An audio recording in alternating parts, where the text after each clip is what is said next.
अस्सलाम वालेकुम and very good morning. Pakistan के साथ मैं हूं आपकी मेजबान जरिया बारिफ और मेरे साथ हैं मोहम्मद शुएब। Good morning. इस उम्मीद इस दुआ के साथ कि आज की ये सुबह बहुत ही जबरदस्त हो, तो इसलिए दुआ देते हैं आपको राइज एंड शाइन। बढ़ते हैं जनाब अपनी पहली खबर की जानिब। आज सदियों बाद तवील तरीन जुज़वी चांद ग्रहण होगा। ये रवां बरस का दूसरा कमरी ग्रहण है जो शिमाली और जनूबी अमेरिका, ऑस्ट्रेलिया और यूरोप के बाज़ हिस्सों में दिखाई देगा। क्या पाकिस्तान में नजर आएगा? ऐसा कितना पॉसिबल है कितना नहीं ये भी बता देते हैं, क्योंकि दिन का वक्त है तो दिन का वक्त होने के बायस कहा जा रहा है कि पाकिस्तान में इसका मुशाहिदा नहीं किया जा सकेगा। लेकिन कोई बात नहीं, इस पर जो तफसीली एक रिपोर्ट है वो हम आपको जरूर दिखाते हैं। जुम्मे के रोज लगने वाला साल 2021 का दूसरा चांद ग्रहण। ये चांद ग्रहण 580 साल का तवील तरीन चांद ग्रहण है। अमरीकी हवाई तहकीकी अदारे नासा के मुताबिक ये ग्रहण 3 घंटे 28 मिनट तक जारी रहेगा। चांद की 97% सतह को ग्रहण लगेगा, जो तकरीबन मुकम्मल चांद ग्रहण के करीब है। ताहम तकनीकी तौर पर जुज़वी चांद ग्रहण ही कहा जाएगा। पाकिस्तानी वक्त के मुताबिक सुबह 11:02 पर चांद ग्रहण का आगाज होगा और दोपहर 12:18 और 42 सेकंड पर अरूज पर होगा, जो दोपहर 3:49 और 4 सेकंड पर खत्म होगा। दोपहर का वक्त होने के बायस पाकिस्तान में इसका नजारा नहीं किया जा सकेगा। नासा के मुताबिक अफ्रीका, अमेरिका, ऑस्ट्रेलिया, यूरोप के मुख्तलिफ मुमालिक में चांद ग्रहण देखा जा सकेगा। नासा का कहना है कि इस दौरान चांद का सिर्फ एक छोटा सा हिस्सा ही सफेद नजर आएगा। रवां बरस का ये दूसरा चांद ग्रहण है। इससे कबल रवां बरस 26 मई को मुकम्मल चांद ग्रहण लगा था।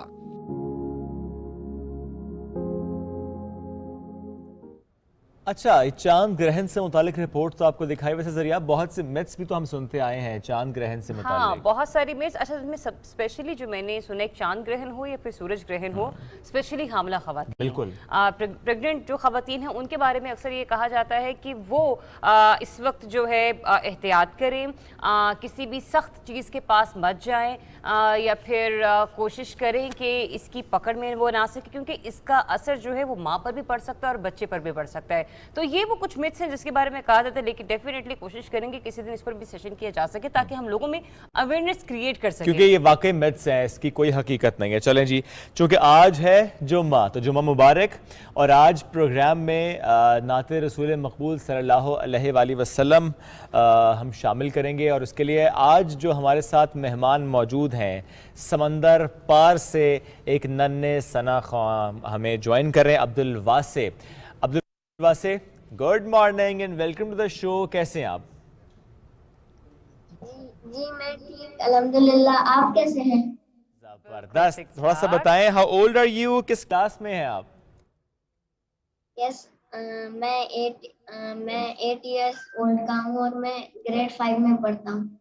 ग्रेड 5 में पढ़ते हैं। ये बताइए कि नात पढ़ने का रुझान, ये जो आपका शौक है, ये कैसे डेवलप हुआ? मतलब अभी भी खैर आप 8 इयर्स ओल्ड, इतने ज्यादा मैं तो नहीं कहूँगी कि बचपन से था, लेकिन फिर भी कैसे लगता है कि स्कूल में भी नात परफॉर्म करते हैं आप? जी, जब कोई कंपटीशन होता है तो मैं परफॉर्म करता हूँ, कभी कभी कोई स्पेशल डे पे भी।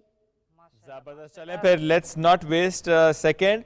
हमारे नाजरीन के लिए आज आपने कौन सा कलाम मुंतखब किया है अब्दुल वासे? कलामे इकबाल। प्लीज।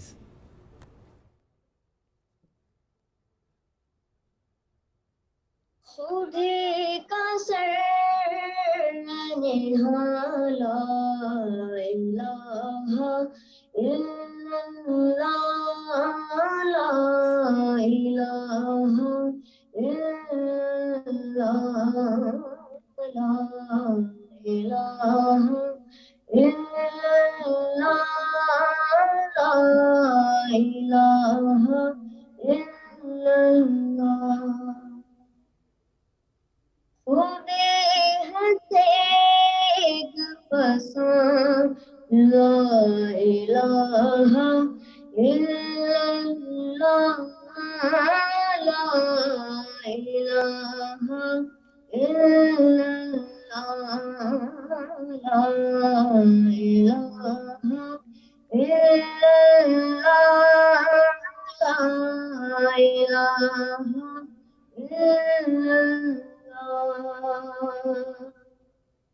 ये दौर की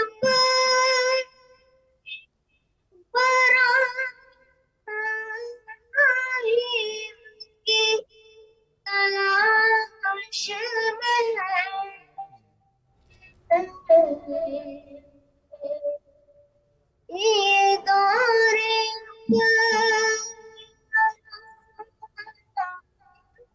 अच्छा अब्दुल वासे बेटा, आप यहीं पर ही रुक जाइए, क्योंकि माइक के और टेक्निकल रीजंस की वजह से हम आपकी नहीं आवाज़ मुकम्मल तरीके से सुन पा रहे, क्योंकि फिर डेफिनेटली जब आप हमदो सना कर रहे हैं और उसको ना जाए तो ये एक अच्छी बात नहीं है। अदरवाइज नो डाउट दरियाब, इसकी आवाज़ बहुत हाँ। प्यारी, हमने कल भी कुछ वीडियोस देखी थी, लेकिन चलें किसी और नशिस्त पर सही कोशिश करेंगे बिल्कुल। हाँ कि जब आप पाकिस्तान आए तो बिल्कुल। हम आपको अपने स्टूडियो में जरूर इनवाइट करें। चले, Thank you, लेकिन अब्दुल हम वासे। जरा नाज़रीन को पाकिस्तान लेकर आते हैं और पाकिस्तान की फ़ज़ा की बात करते हैं और पाकिस्तान के उस शहर की बात करते हैं जिसे कहा तो जाता है दिल वालों का शहर, लेकिन इस शहर का दिल थोड़ा अफसरदा है। बिगड़ती हुई फ़ज़ाई आलूदगी की हम बात कर रहे हैं और इससे निमटने के लिए जो कोशिशें की जा रही हैं लाहौर में, उसकी बात करते हैं। यूरो 2 फ्यूल, इस पर पाबंदी आयद कर दी गई क्योंकि यूरो 2 फ्यूल की जो एमिशंस हैं उसकी वजह से फ़ज़ाई आलूदगी में इजाफा हो रहा है। पंजाब हुकूमत ने माहौलियाती आलूदगी फैलाने वाली गाड़ियों को जब्त करने का भी ऐलान कर दिया है। बिल्कुल, इस वजह से करना भी पड़ेगा शुएब, क्योंकि माहौल में आलूदगी बहुत बढ़ती चली जा रही है। कुछ अक्सर रिश्तेदारों से भी बात होती है, दोस्तों से भी बात होती है, तो बताते हैं कि जरा आप सांस की बीमारियां हो रही हैं, खांसी बहुत ज्यादा हो रही है, फ्लू बहुत ज्यादा है और इसको कहा जा रहा है कि एलर्जी हो रही है इसके ऊपर। तो लाहौर में जनाब खतरनाक हद तक बढ़ती माहौलियाती आलूदगी पर काबू पाने के लिए अब पंजाब गवर्नमेंट ने सूबाई दारुल हुकूमत में जारी स्मोक सीजन के दौरान यूरो 2 फ्यूल की फराहमी पर पाबंदी आयद करने का फैसला किया है।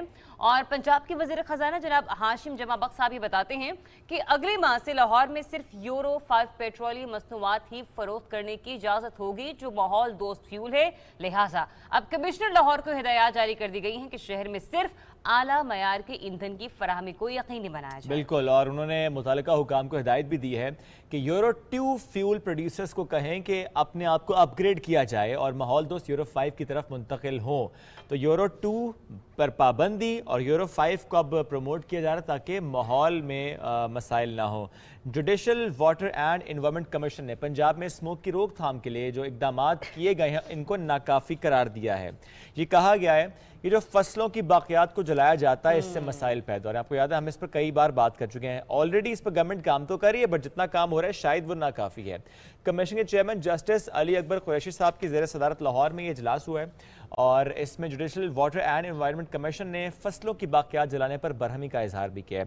कमीशन के चेयरमैन उन्होंने स्मोक की रोकथाम के लिए SOPs पर सुस्त अमल दरामद से मुतालिक कहा कि ये इकदाम नाकाफी हैं। लिहाजा कमीशन ने फसलों की बाक़ियात जलाने वालों के खिलाफ अब कार्रवाई की सिफारिश कर दी है। अच्छा शुएब, यहाँ पे मेरे क्वेश्चन है, डेफिनेटली अब तक तो हम ये रवायती तरीका ही देखते आए हैं कि फसलों की जो बाक़ियात है उनको जला दिया जाए, लेकिन इसके अलावा भी तो कुछ मुतबादिल होना चाहिए ना, ऑल्टरनेट होना चाहिए, ताकि हमारे जो किसान हैं, किसान भाई बहन भाई हैं, उन्हें पता चलना चाहिए कि अच्छा ऐसा कौन सा ऑल्टरनेट है जिसको हम लोग यूज करके यूटिलाइज करके फिजाई आलूदगी से अपने माहौल को बचा सकते हैं। तो इसी पर बात कर लेते हैं। प्रोग्राम में हमें ज्वाइन कर रहे हैं minister for environment protection Punjab से, MPA हैं PTI से, मोहम्मद रिजवान साहब, वो हमें ज्वाइन कर चुके हैं।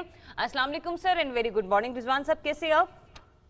जी वालेकुम सलाम, बहुत शुक्रिया जी। मैं MPA जरूर हूँ लेकिन मेरी जमात है पाकिस्तान मुस्लिम लीग कायद आजम। चले, पाकिस्तान मुस्लिम लीग कायदे आजम से आपका ताल्लुक है और मैं यहीं पर आपसे ऑन एयर माजरत करती हूँ इस चीज़ के लिए। रिजवान साहब, मामला है हमारे यहाँ पर माहौलियाती आलूदगी के हवाले से और सबसे जो बेसिक पॉइंट यहाँ पर निकल कर आ रहा है, जो कमीशन की तरफ से भी कहा गया है, वो ये बताया जा रहा है कि जो फसलों की बाक़ियात जला दी जाती हैं उसकी वजह से माहौलियाती आलूदगी में इजाफा हो रहा है। सबसे पहले तो हमें ये बताइए कि इसका मुतबादिल क्या होना चाहिए ताकि माहौल में आलूदगी का जो तनासुब है वो मजीद ना बढ़े। जी बहुत शुक्रिया। उसमें मैं अर्ज करता हूँ कि हमारी एक कमेटी बनी हुई है, स्मोक कमेटी, जिसको ऑब्वियसली वही जो भी मिनिस्टर होगा एनवायरनमेंट का वो हेड करेगा। उसमें हम मुख्तलिफ डिपार्टमेंट जो हमारे साथ काम करते हैं, जैसे आपने भी स्टबल बर्निंग का कहा, तो ये आता है जी मैं रात के वज़ीर असर। हमने उनको प्रपोजल्स भी दी थी और उनसे उनका प्लान मांगा था नेक्स्ट ईयर्स का। इस बार उन्होंने कुछ ऐसी मशीनरी ली है जो कि आखिर तक फसल को काटती है। और अभी 5-7 दिन पहले हमारी मीटिंग थी और मुझे ये जानकर बड़ी खुशी हुई कि उन्होंने वो मशीनें खरीदनी है और इस साल का जो पोल्यूशन का कंट्रीब्यूशन स्टबल बर्निंग से होता है उसका इम्पैक्ट 37% कम था। तो चीज़ों में बेहतरी आ रही है, वो और इस तरह की मशीन्स ले रहे हैं और इंशाल्लाह विद इन नो टाइम ये फसलों की बाकियात को नहीं चलाया जाएगा। ठीक है सर, आप एक बात और बताइएगा, चूंकि वो आप ही की तरफ से कहा गया है कि जो एयर क्वालिटी से मुतालिक जो मन घड़त खबरें हैं, जो अफवाहें हैं, उसको जो फैला रहा है उनके हवाले से कहा गया कि वो होशियार हो जाएं। जो FIA को ऐसे अफराद के खिलाफ कार्रवाई की हिदायत की गई है, थोड़ा सा इससे मुतालिक बताएं सर, ये हिदायत जारी करने की ज़रूरत क्यों पेश आई? कौन से ऐसे अनासर थे जो ऐसा डाटा यूटिलाइज कर रहे थे और इससे मुतालिक बात कर रहे थे? जी, ये आपने बहुत ज़्यादा अच्छा सवाल कर दिया। उसमें ये था, देखें, हमें उनको रोकना इसलिए पड़ा क्योंकि उनके गलत डाटा की वजह से, मैं ये नहीं कहूँगा कि सबकी बदनीयती थी गलत डाटा देने की, लेकिन उनके गलत डाटा देने की वजह से पाकिस्तान की बहुत सारी बदनामी हो रही थी। अब दुनिया में लाहौर पहले नंबर पर पोल्यूटेड सिटी, एक मतलब बहुत एम्बैरेसिंग है। और मैं आपको ये बताता चलूँ कि अल्हम्दुलिल्लाह जब हमने उनको जाकर चेक किया और उनको बताया कि इस वजह से आपके इस अमल की वजह से बड़ी एम्बैरेसिंग हो रही है, तो उन्होंने एक तो अपने जो एयर क्वालिटी मॉनिटर्स थे उनको हमसे ठीक करवाने के लिए मदद मांगी, जो कि हम उनकी कर रहे हैं। और कुछ लोगों ने अपने एयर क्वालिटी मॉनिटर्स वॉलंटरीली बंद कर दिए। अब जब तक हम एक्चुअल डाटा नहीं दे सकेंगे और लोगों को या दुनिया में ये पता नहीं चलेगा कि एयर क्वालिटी इंडेक्स है क्या लाहौर का एक्चुअल, तो वो एम्बैरेसिंग हो जाएगा और ये पाकिस्तान की बदनामी है। और दूसरा मैं आपको ये बताता चलूं, जो PM 2.5 डिटरमिन करना है वो 24 घंटे से पहले हम कर ही नहीं सकते।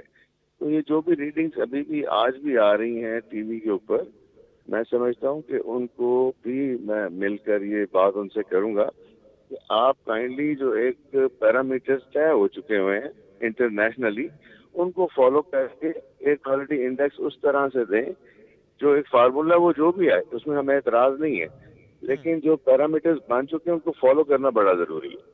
सही। तो सर ये भी फरमाइएगा रिजवान साहब कि एक ये भी ऑप्शन ज़ेरे गौर आई है, बल्कि इसके ऊपर तो अहकामात भी जारी कर दिए गए कि यूरो टूल की फराहमी पर पाबंदी आयद की जाए और सिर्फ यूरो 5 पेट्रोलियम मसनूआत फ़रोख्त करने की इजाज़त की जाए। मतलब ये कि चाहे पेट्रोलियम मालिकान क्यों ना हो, पेट्रोल पंप सजे, वहाँ से भी कोई ना कोई एक हमें हो सकता है आने वाले दिनों में कोई ना कोई वहाँ से तनकीद का सामना करना पड़े पंजाब गवर्नमेंट को। ऐसा क्या सोच कर गवर्नमेंट की तरफ से फैसला किया गया है? हमारी आवाम की रहनुमाई के लिए भी बताएगा कि यूरो 2 फ्यूल की जो फराहमी है वो क्यों बंद की गई है? मतलब ये जिंदगी के लिए किस हद तक और माहौल के लिए किस हद तक खतरनाक साबित हो रही है? देखिए, अब सारी दुनिया में जो पेट्रोल की क्वालिटी चल रही है वो यूरो 5 से भी आगे जा चुके हैं। और 3 इयर्स बैक जब वर्दी प्राइम मिनिस्टर लाहौर तशरीफ लाए और हमने स्मॉग पर मीटिंग की, तो वहाँ पर ये इन प्रिंसिपल एक फैसला हुआ था कि अब यूरो 5 हम इंट्रोड्यूस करवाएंगे बिकॉज उसके एमिशंस कम होते हैं। तो उसकी वजह से और यूरो 5 की वजह से कोई तनकीद सामने आने का जवाब पैदा इसलिए नहीं होता कि वो पेट्रोल की क्वालिटी बढ़ रही है विद द सेम प्राइस, तो उसमें एज सच कोई तनकीद बनती नहीं। और अभी जो प्राइम मिनिस्टर साहब ने एक बड़ा रेवोल्यूशनरी स्टेप उठाया है, जो कि अब हम जा रहे हैं इलेक्ट्रॉनिक कार्स पर, तो जो पोल्यूशन में 43% जो हमारा एयर क्वालिटी इंडेक्स है उसमें 43% जो एमिशंस हैं वो व्हीकलर एमिशंस हैं। तो जब आप देखेंगे कि इंशाल्लाह within some years electronic vehicles हमारी सड़कों पे होंगी तो पोल्यूशन में एक रेवोल्यूशनरी फर्क आएगा। सही। बहुत शुक्रिया आपका सूबाई वज़ीर बराए तहफ़्फ़ुज़ माहौलियात मोहम्मद रिजवान साहब हमें वक्त देने के लिए। बहुत सारे ऐसे मामला जिन पर कयास आराई थी, अफवाहें मनगढ़ंत बनाई चली जा रही थी, उस पर भी आपने हमारे अवाम को आगाह किया कि सदाकत ये नहीं है मामला और बात ये है, लेकिन साथ ही साथ जो फैसला किया गया है पंजाब गवर्नमेंट की जानिब से पेट्रोलियम मसनूआत की फराहमी के हवाले से, वो भी खुशाइंद इक़दाम है, क्योंकि जितने भी तरक्की याफ्ता ममालिक है वहाँ पर इस वक्त यूरो 5 फ्यूल की फराहमी जो है उससे मुमकिन बनाया जा रहा है, जिसे हम कहते हैं ना कि माहौल दोस्त एक इन्वायरमेंट क्रिएट करना, तो उस पर इस पर पंजाब गवर्नमेंट काम कर और रही है। यूरो 5 अब तो यूरो 5 से बहुत आगे निकल गई है दुनिया, तो जाहिर है हमें उस तरफ बढ़ना है। एक सिर्फ इसमें बात मैं ज़रूर करूंगा कि ये बड़ा अच्छा उन्होंने कहा कि ये जो हेडलाइंस बनाई जाती हैं और जो लिखा जाता है कि लाहौर पोल्यूटेड सिटी में नंबर 1 पर आ गया, तो ऐसा ना कीजिए। ये लाहौर के किसी एक हिस्से में हो सकता है, किसी एक पॉकेट में हो सकता है कि एयर क्वालिटी इंडेक्स इतना ख़राब हो, इसका मतलब ये नहीं कि पूरा लाहौर ही आलूदा हो गया, पूरा लाहौर ही टॉक्सिक हो गया, तो ऐसा और मत इस पर कीजिए। इंडोर्स में इस लिहाज से भी करूंगी, 3 रोज पहले की बात है जिस दिन ये हेडलाइन भी चली है, मैंने घर पर कॉल की, मेरी छोटी बहन से मेरी बात हो रही थी और वो मुझे ना टीवी पे तो ब्रेकिंग चल रही है, जो चल रही है, माँ मुझे कॉल, आपको पता है कि ये हो गया लाहौर में?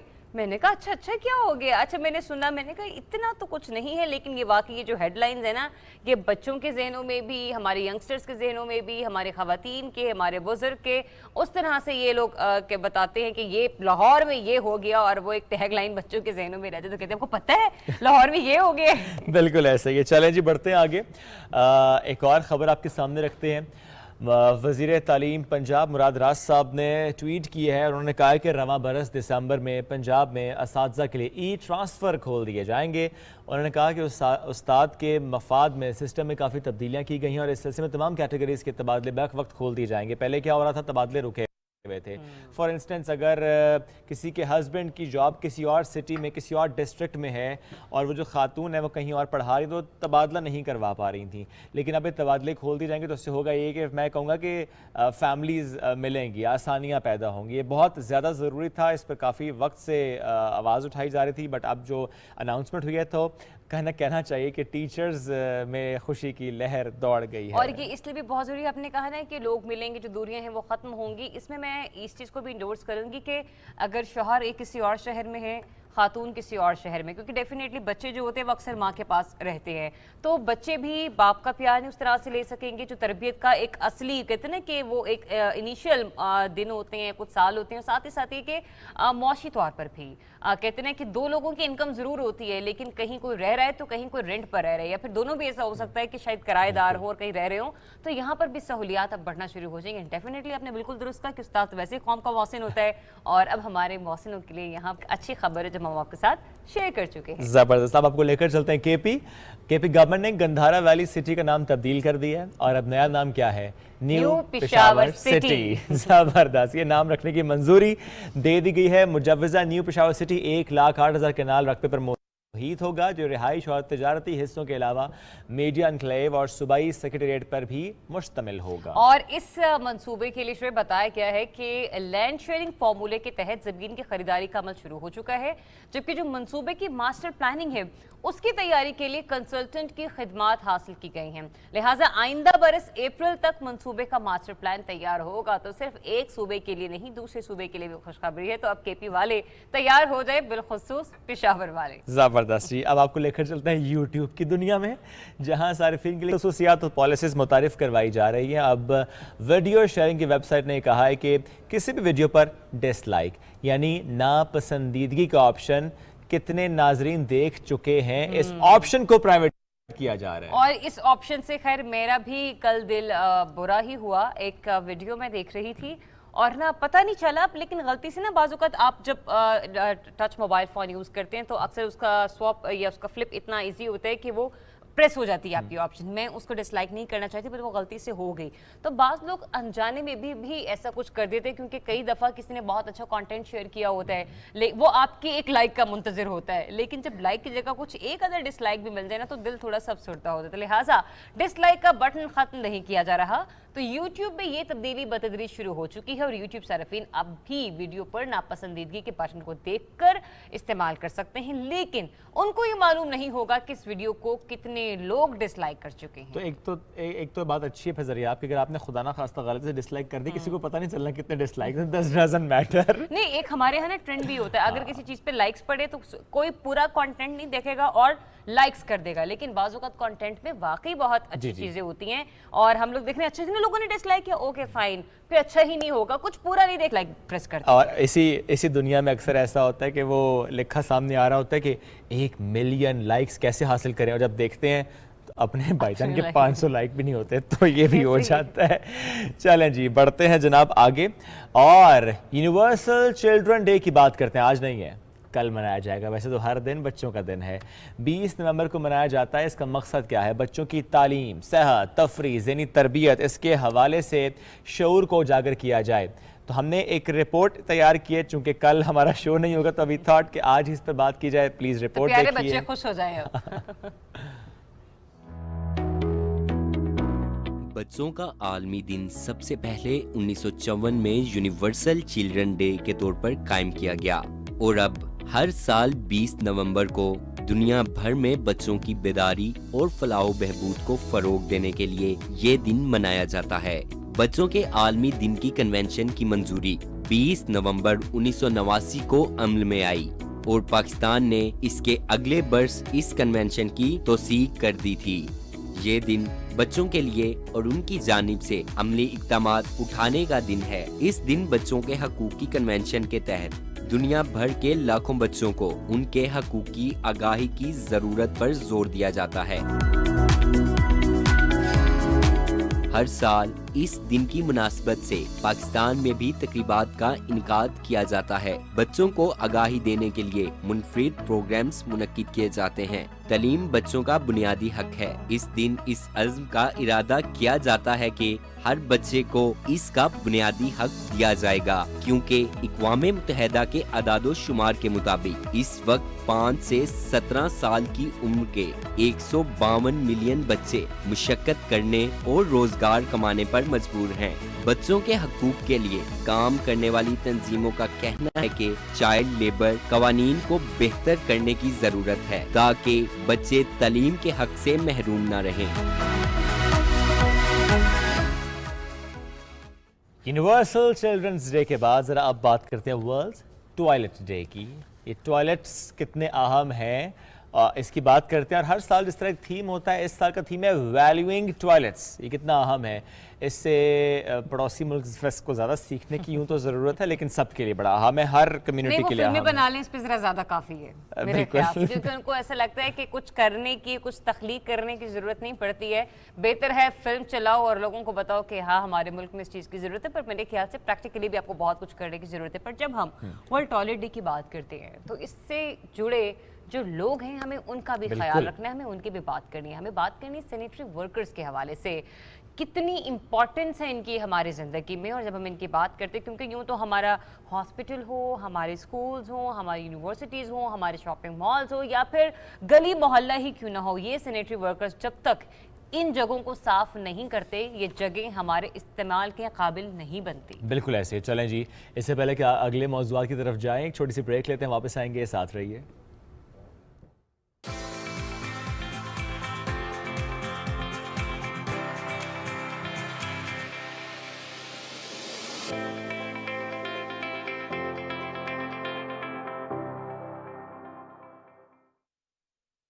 KASP K ट्रेड लाया इन्वेस्टमेंट की सहूलत तमाम पाकिस्तानियों के लिए। अब पाकिस्तान स्टॉक मार्केट में आप पाकिस्तान की टॉप कंपनीज के हिस्सेदार बन सकते हैं, वो भी निहायत ही आसान तरीके से। बस K ट्रेड ऐप डाउनलोड करें और पाएं रिसर्च पोर्टल तक रसाई, सबसे कम चार्जेस और घर बैठे पाएं बेहतरीन सरमायाकारी का मौका, कहीं भी कभी भी। KASP K ट्रेड, अब इन्वेस्टमेंट करे हर कोई।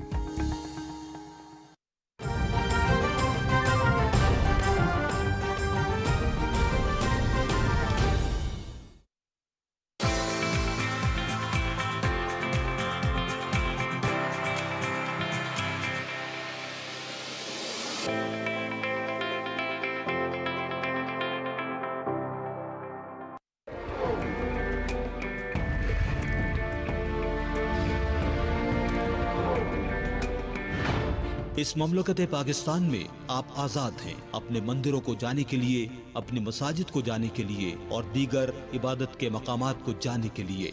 आप किसी भी दीन, मजहब, जात या अकीदे से ताल्लुक़ रखते हों, कार्य रियासत का इससे कोई ताल्लुक़ नहीं है।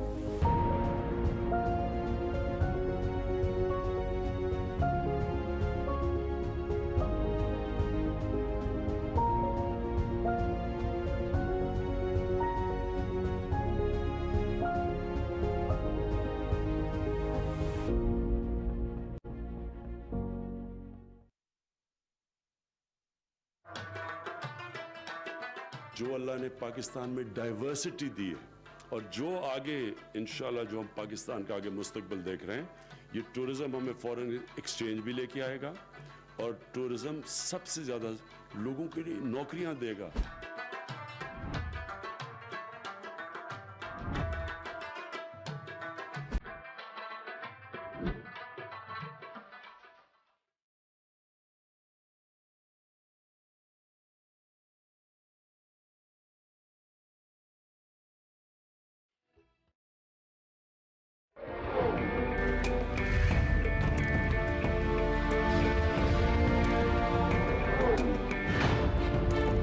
दुनिया की कोई ताकत पाकिस्तान को खत्म नहीं कर सकती।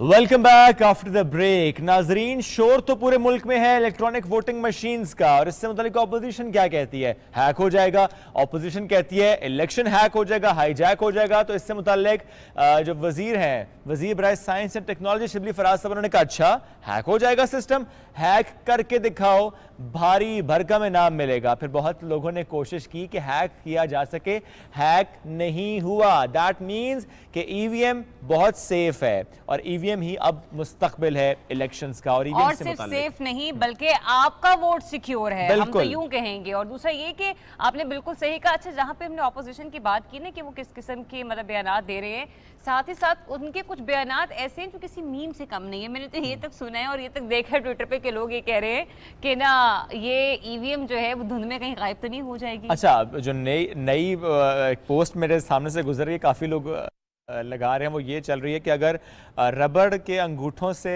सिम्स एक्टिवेट हो जाती हैं तो ईवीएम कैसे हैक नहीं होगी। तो वो ये सारी मीम्स हैं।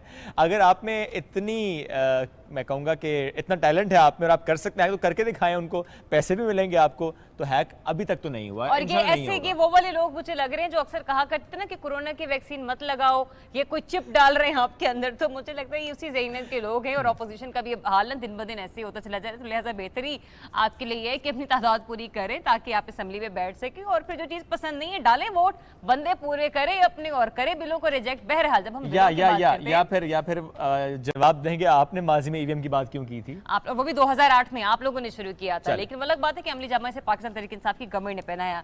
जहां हम पार्लियामेंट के जॉइंट सेशन में पास होने वाले इस बिल के हवाले से बात कर रहे हैं, वहीं पर हमने गुज़िश्ता रोज भी कहा था कि बहुत और ऐसे अच्छे बिल पास हुए हैं जो कि ना सिर्फ पाकिस्तान के लिए बहुत जरूरी है, बल्कि हम ये कहेंगे कि जो मुआशरा है उसमें भी इस्लाह का पहलू खुलकर सामने आएगा। तो अब बात करते हैं औरतों और बच्चों के साथ जिनसी ज्यादती की, जिसमें मुलव्विस मुजरिमान को सजा देने के लिए बिल मंजूर कर लिया गया है और पार्लियामेंट के मुश्तरका इजलास में इससे मुतालिक नई कानून साजी की गई है, जिसका मकसद है कि सजाओं को तेज किया जाए और मुजरिमान को सख्त से सख्त सजा दी जाए। बिल्कुल, खवातीन, बच्चे, इनके खिलाफ ज्यादती में जो केसेस रिपोर्ट होते आए हैं माजी में, जिनसी ज्यादती का शिकार होने वालों को इंसाफ की फराहमी यकीनी बनाई जाए, इसके लिए तहरीक इंसाफ ने ये कदम उठाए हैं और ये कानून साजी अमल में लाई गई है। इससे मुतालिक अवामी सतह पर भी बार बार मुतालिबात सामने आते रहे हैं। पब्लिक हैंगिंग, पब्लिक एग्जीक्यूशन की बात होती रही है और इन नोयत जो केसेस हैं इनको जल्द निपटाया जाए, स्पीडी ट्रायल हो, स्पीडी जस्टिस हो, इस पर बहुत बात हुई है। तो अब कानून साजी के बाद ऐसे मुकदमात का ट्रायल जल्द होगा। मुल्क भर में खुसूसी अदालतें, स्पेशल कोर्ट्स कायम की जाएंगी ताकि जो हमारी कोर्ट्स हैं उस पर दबाव भी कम हो। जिनसी ज्यादती के मुकदमात का फैसला 4 महीने में किया जा सकेगा। ये बहुत अहम डेवलपमेंट है, बहुत अहम खबर है, इस पर बात करेंगे। हमें ज्वाइन के इन स्टूडियोज रुकने को अमीर सामी लाल चंद साहब ने, parliamentary secretary of human rights भी हैं। अस्सलाम वालेकुम, गुड मॉर्निंग जी। Good morning. कैसे हैं आप? बिल्कुल ठीक, आप ठीक है? जबरदस्त। सर सबसे पहले तो प्लीज थोड़ा सा एक्सप्लेन कीजिए, बिकॉज ज्यादा जो बिल्स पर बात हुई तो ईवीएम पर ओवरसीज पाकिस्तानीज का जो राइट है वोट का, उस पर बात हुई। थोड़ा सा एंटी रेप बिल क्या है, इस पर क्या तजावीज़ थी जो पास हुआ, उसके बाद अब क्या होगा, कुछ पॉइंट्स बताएं, बाकी प्लीज आप शेयर कीजिएगा। जी बिल्कुल सही कह रहे हैं आप, क्योंकि ईवीएम्स का मामला पॉलिटिकल था, तो क्योंकि पॉलिटिकल न्यूज़ जो है हमारे न्यूज़ चैनल्स पे हावी रहती है, तो जो आवाम की भलाई की जो बिल्स होते हैं वो इतने ज़्यादा डिस्कस होते नहीं हैं। तो इस गवर्नमेंट का एक और जो है कदम है towards the protection of women, क्योंकि औरतों के हकूक़ के लिए ना सिर्फ हमारा आईन पाकिस्तान, लेकिन हम बैनुल-अक़वामी तौर पे भी पाबंद हैं कि उनको पूरे हकूक़ दें। तो पाकिस्तान में जो रेप के कई केसेस रिपोर्ट होते हैं। 2020 में कोई 4273 केस रिपोर्ट हुए। इस साल अब तक 3000 से ज़्यादा केस रेप के रिपोर्ट हो चुके हैं। तो उनको रोकने के लिए एक अच्छे कानून की ज़रूरत थी। वो मौजूदा हुकूमत जो anti rape trial and investigation 2020 के नाम से ये ज्वाइंट सेशन में लाए और वो पास हो गया। जैसे आपने बताया कि इसमें स्पेशल कोर्ट्स होंगी, न सिर्फ स्पेशल कोर्ट्स होंगी, लेकिन जो उस कानून के तहत एक कमिटीज़ बनाई जाएंगी, जिस कमिटीज़ में वहाँ का डिप्टी कमिश्नर होगा, ज़िले का एसपी होगा, मेडिकल सुपरिटेंडेंट होगा, और भी एक सुपरवाइज़र उसमें रखे जाएंगे, जिनका काम होगा कि अगर इस तरह का केस रिपोर्ट हो तो उस पर फौरी तौर पर एक्शन लें। क्योंकि ये ऐसे केसेस होते हैं जिस पे आप अगर फौरी तौर पे मेडिकल एग्जामिनेशन ना हो, फौरी तौर पे उसकी एफआईआर ना हो, फौरी तौर पे उसके डीएनए के स्वैब्स ना लिए जाएं, तो वो केस कमज़ोर हो जाता है। तो वो एक फोरम बनेगा जिस फोरम पे जो है स्पीडी उसका जो है एविडेंस कलेक्शन शुरू हो जाएगी। साथ साथ में देखें जो गरीब ख़ास तौर पे ख़वातीन होगी या गरीब जो सिटीजन्स हैं, उनके पास वो नहीं होती सहूलत कि वो लॉयर कर सके, उनको वकला अवेलेबल हो, वो अपना केस फाइट करे। तो ऑलरेडी इस हुकूमत ने एक लीगल एड अथॉरिटी का बिल पास किया है, वो उसमें इंक्लूड कर दिया गया है कि जो वुमेन होगी, विक्टिम होगी, उसको गवर्नमेंट की तरफ से ये सहूलत होगी कि अपना केस लड़ सके, उनको वकला प्रोवाइड किया जा सके। इसी तरह जो इस इतने बड़े हादसे का विक्टिम होती है खातून, तो वो मेंटली जो है बहुत प्रेशर में होती है, तो ट्रॉमा से गुजरती है। तो उनके लिए भी एक जो है कॉन्सेप्ट, एक बोर्ड बनेगा, सुपरवाइजर्स एडवाइजर्स रखे जाएंगे जो उनको उनके साथ कोर्ट जाएंगे, उनको मेंटली स्टेबल करेंगे। तो इस तरह की कई अच्छी चीज़ें हैं। जो लास्ट में आपने सुना होगा कि कुछ बड़े डेरोगेटरी किस्म के टेस्ट होते थे रेप के को चेक करने के लिए, वेदर इट हैपेंड और नॉट, वो 2 फिंगर टेस्ट कहलाते थे, वो उसमें ख़त्म कर दिया गया है। मुतालबा भी था। अच्छा, और मज़ेदार बात है, एक और भी जो क्रिमिनल लॉ में अमेंडमेंट हुई है 375 में ना, 2 एंटी रेप लॉज इंट्रोड्यूस हुए। उसमें जो रेप की जो डेफिनेशन थी ना, उसको भी एक्सटेंड कर दिया गया है। नॉर्मली समझा जाता है rape is only to women, पर वो ट्रांसजेंडर से भी होता है, मेन से भी होता है, तो उसको मुफस्सल उसमें लाया गया है। इसमें एक जो ख़ास तौर पे आपने देखा होगा, डिस्कशन हुई होगी कि जो हैबिचुअल रेपिस्ट है उसके लिए गवर्नमेंट ने प्रपोज किया था उसको कास्ट्रेट किया जाएगा। तो वो काफ़ी डिस्कशन में रहा। फाइनली अपना इस्लामिक आइडियोलॉजी ने उस पर अपना व्यू दिया कि ये गैर शरई है, तो उसको एट द लास्ट मोमेंट उसको उस क्लास को ड्रॉप कर दिया गया और अदरवाइज इस बिल को पास कर दिया गया है। और ये बिल अभी पूरे पाकिस्तान में, अच्छा ये इस बिल की ये भी खूबसूरती है कि ये बिल पूरे पाकिस्तान के लिए है, क्योंकि 18th अमेंडमेंट के बाद बेशतर तो मामला सूबों को चले गए हैं, लेकिन इस बिल में जैसे हमने NCRC बनाया है, नेशनल चाइल्ड राइट कमीशन, वो भी पूरे पाकिस्तान के लिए बना हुआ है। वुमेन के प्रोटेक्शन के लिए वुमेन कमीशन बना हुआ है, national commission on status of women, वो बना हुआ है। इस तरह ministry of human rights regularly उस पर काम करती है, अवेयरनेस के काम करती है, बैड टच और गुड टच का फ़र्क समझाने के लिए स्कूल्स में कैंपेन करती हैं। तो लिहाजा this law is very good and hopefully it will, लेकिन लॉज बनते रहते हैं, लेकिन ये जो नंबर्स मैंने अभी आपको कोट किए, they are reported cases with the police. Exactly, कुछ ऐसे केसेस भी हैं जो रिपोर्ट नहीं होते। सर यहाँ पे सिर्फ एक रहनुमाई कीजिएगा, जहाँ पे इतनी देखिए ना, लीगल एड की हमने बात की है, बहुत अच्छा इकदाम है गवर्नमेंट का। कुछ केसेस ऐसे होते हैं जिसको पता है कि मतलब ये केस हो गया, ये मामला हो गया, पुलिस की इन्फॉर्मेशन में भी है, सूबे के जो काउंसलर है उसके नॉलेज में भी है, लेकिन डर के मारे, खौफ के मारे खवातीन या वो घराना बात नहीं करता। क्या इस तरह का भी कोई कानून पास हो सकता है, या इस कानून का, इस बिल का हिस्सा है कि रियासत खुद भी मुद्दई हो सकती है ऐसे मामलात में? देखिए, कोई भी क्राइम हो, रियासत उसमें मुद्दई हो सकती है, उसमें कोई कबात नहीं है। लेकिन देखिए, मैंने कहा कि ये केसेस जो रिपोर्ट होते हैं ये बहुत कम है, क्योंकि लोग रिपोर्ट करने से डरते हैं, क्योंकि वो सोसाइटी में एक स्टिग्मा बन जाता है। सोसाइटी फिर उनको उनका ख्याल है कि उनको सोसाइटी अच्छा नहीं समझती। तो इक्वली जहाँ पे गवर्नमेंट का रोल है, वहाँ पे सोसाइटी का भी बहुत बड़ा रोल है। अगर उनकी नॉलेज में इस तरह के कोई केसेस आते हैं तो वो विक्टिम को इनकरेज करें, कानून को सपोर्ट करें, एफआईआर करें और कानून की पूरी मदद लें। अगर जब तक कानून कितने भी बना ले आप, जब तक सोसाइटी सपोर्ट नहीं करती तो उतना उसका फ़ायदा नहीं होता। लिहाजा सोसाइटी को भी इसमें अपनी कंट्रीब्यूशन कंप्लीट करना चाहिए। सर, जो बात की गई कि 4 माह में ट्रायल मुकम्मल होगा, ज़ाहिर है उसके लिए स्पेशल कोर्ट्स भी बननी है, हमें एक सिस्टम भी चाहिए, तो इस सिस्टम में कितना वक्त लग जाएगा? देखिए, कोई वक्त नहीं लगता। अच्छा। बेसिकली जैसे ये आप देखेंगे जल्दी प्रेसिडेंट इसको साइन करेंगे, तो जब लॉ बन जाता है तो फिर उसके रूल्स बनने होते हैं ना। लॉ एक ब्रॉडर जो अम्ब्रेला है, उसके नीचे उसके रूल्स बनेंगे और कंसर्न मिनिस्ट्री उनके रूल्स बनाएगी और फौरी तौर पे, क्योंकि स्पेशल कोर्ट्स का मकसद यही नहीं होता है कि बिल्डिंग अलग बनेगी, जज अलग आएंगे, उसके लिए स्पेशल डेजिग्नेशन भी हो सकती है। सेशन जज को आप डेजिग्नेट भी कर सकते हैं। इस तरह के मामला हो रहे हैं, जैसे नैब के आप देख रहे हैं सेशन जजेस हैं, उनको डेजिग्नेट किया जा रहा है। अवेलेबल रिसोर्स से रिटायर जो जजेस हैं उनको लिया जा सकता है। तो इसमें ज़्यादा देर नहीं लगेगी, क्योंकि गवर्नमेंट का बहुत बड़ा इंटरेस्ट है कि खासतौर पे ये प्रो वुमेन लॉज को जो है और ख्वातीन और बच्चों के लॉज को इफेक्टिवली इम्प्लीमेंट किया जाए। कोई फिगर है कि कितनी कोर्ट्स कायम की जाएंगी इस सिलसिले में? ये डिस्ट्रिक्ट कोर्ट्स होंगी, हर ज़िले में ये कोर्ट कायम की जाएगी। और बाज़ औक़ात ऐसा होता है कि एक जज मुख्तलिफ अजला को भी देखते हैं, और इन कोर्ट्स के लिए प्रोसिक्यूटर्स भी जो हैं वो भी मुकर्रर किए जाएंगे।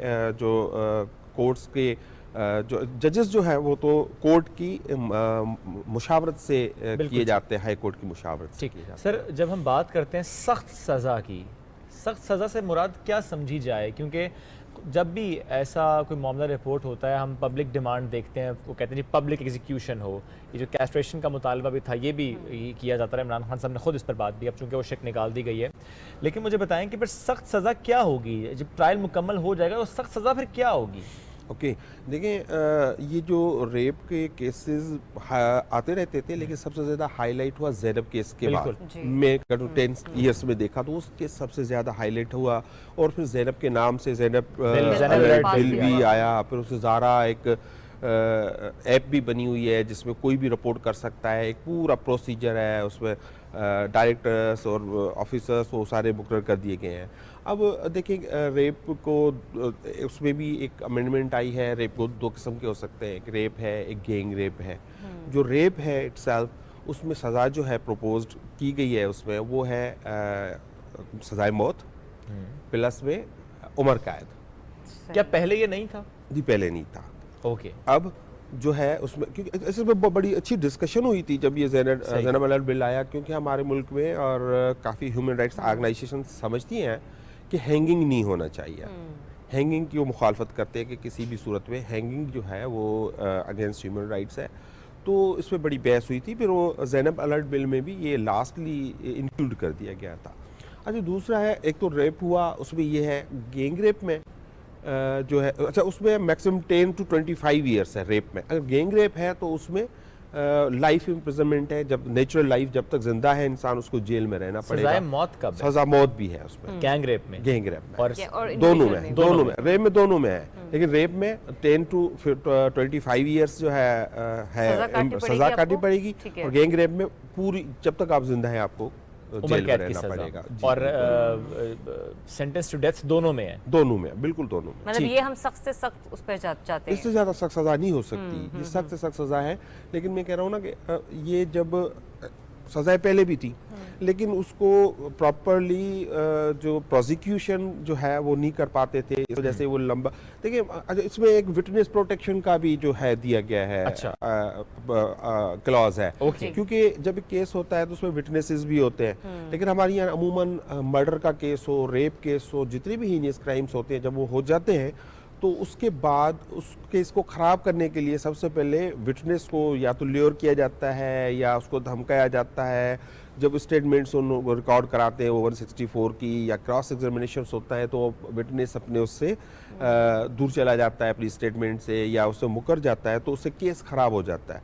क्योंकि लंबे केसेस चलते हैं, आपको पता है, जब लंबा केस चलता है तो उसमें कई फ्लॉज डेवलप हो जाते हैं ऑटोमेटिकली, तो इसलिए उसको विटनेस प्रोटेक्शन का भी है, और टेन्योर भी, उसका ड्यूरेशन भी 4 मंथ का कर दिया गया, प्रेफरेबली 4 मंथ्स के अंदर उसका फैसला कर दिया जाए। सर, ये जो जिन मामलों पर आज हम डिस्कशन कर रहे हैं, ज़रा सज़ाओं से मुतालिक ज़्यादा है, बट बहुत से ऐसे ममालिक हैं, तरक्की याफ्ता ममालिक हैं, जहाँ पर मामलात कुछ ऐसे भी हैं कि अगर कोई सेक्स ऑफेंडर है और वो किसी जगह जाके उसने घर भी किराए पे फॉर इंस्टेंस लेना हो, तो वो जब घर किराए पे जिस इलाके में लेगा, वो हर घर में जाके बताएगा कि ये मैं सेक्स ऑफेंडर रहा हूँ, ताकि वो जो पूरा इलाका उसको मालूम हो कि इस शख्स का क्या हिस्ट्री रही है।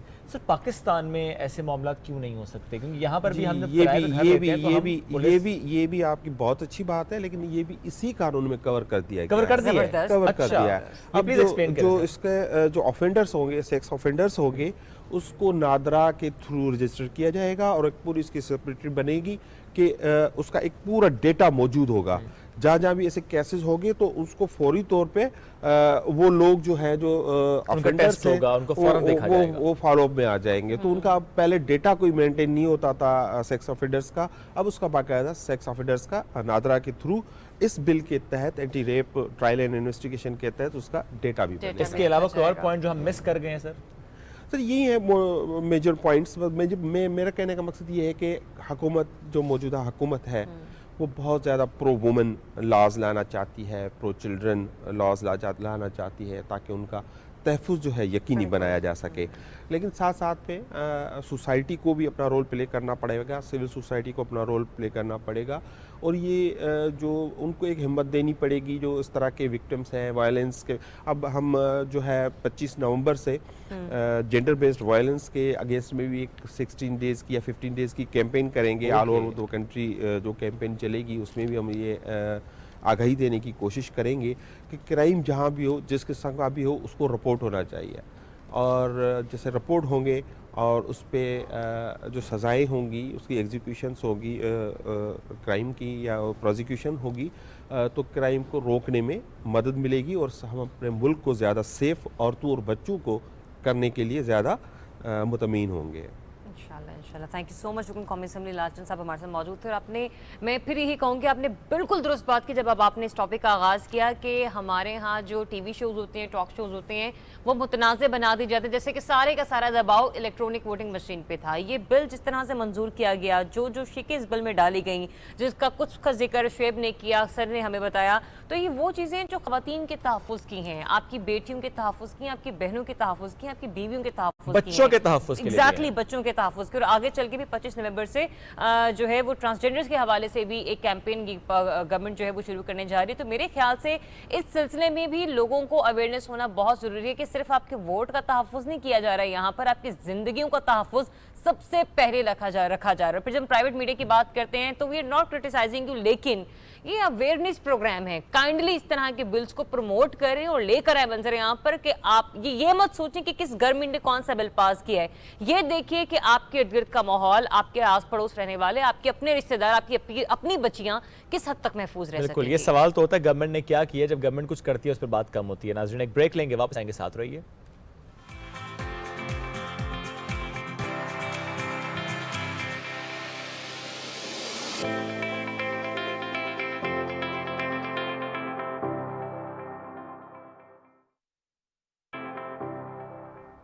जी तो welcome back and once again जुमा मुबारक। और ब्रेक से हम लोग वापस आ गए हैं और हमारे पास एक बार फिर से आपके लिए बहुत इंटरेस्टिंग टॉपिक्स हैं, लेकिन साथ ही साथ एक अहम मामला भी। जब हम बात कर रहे हैं जुमे के हवाले से, तो सिर्फ पाकिस्तान मुसलमानों का दिन या मुसलमानों का मुल्क नहीं है, उनका वतन नहीं है, ये सबका मुल्क है। तो पाकिस्तान मजहबी रवादारी और बैनुल मज़ाहिब व हम आहंगी की मिसाल बन चुका है। पाकिस्तान ने इस बार 26 नवंबर तक जारी रहने वाले सिख मजहब के बानी बाबा गुरु नानक के 552वें यौम पैदाइश की तकरीबात के मौके पर 3000 सिख यात्रियों को वीजे जारी किए हैं। और 400 से लगभग जो सिख यात्री हैं वो कल भी पाकिस्तान पहुंचे थे और उनसे मुतालिक हमने गुफ्तगू की थी।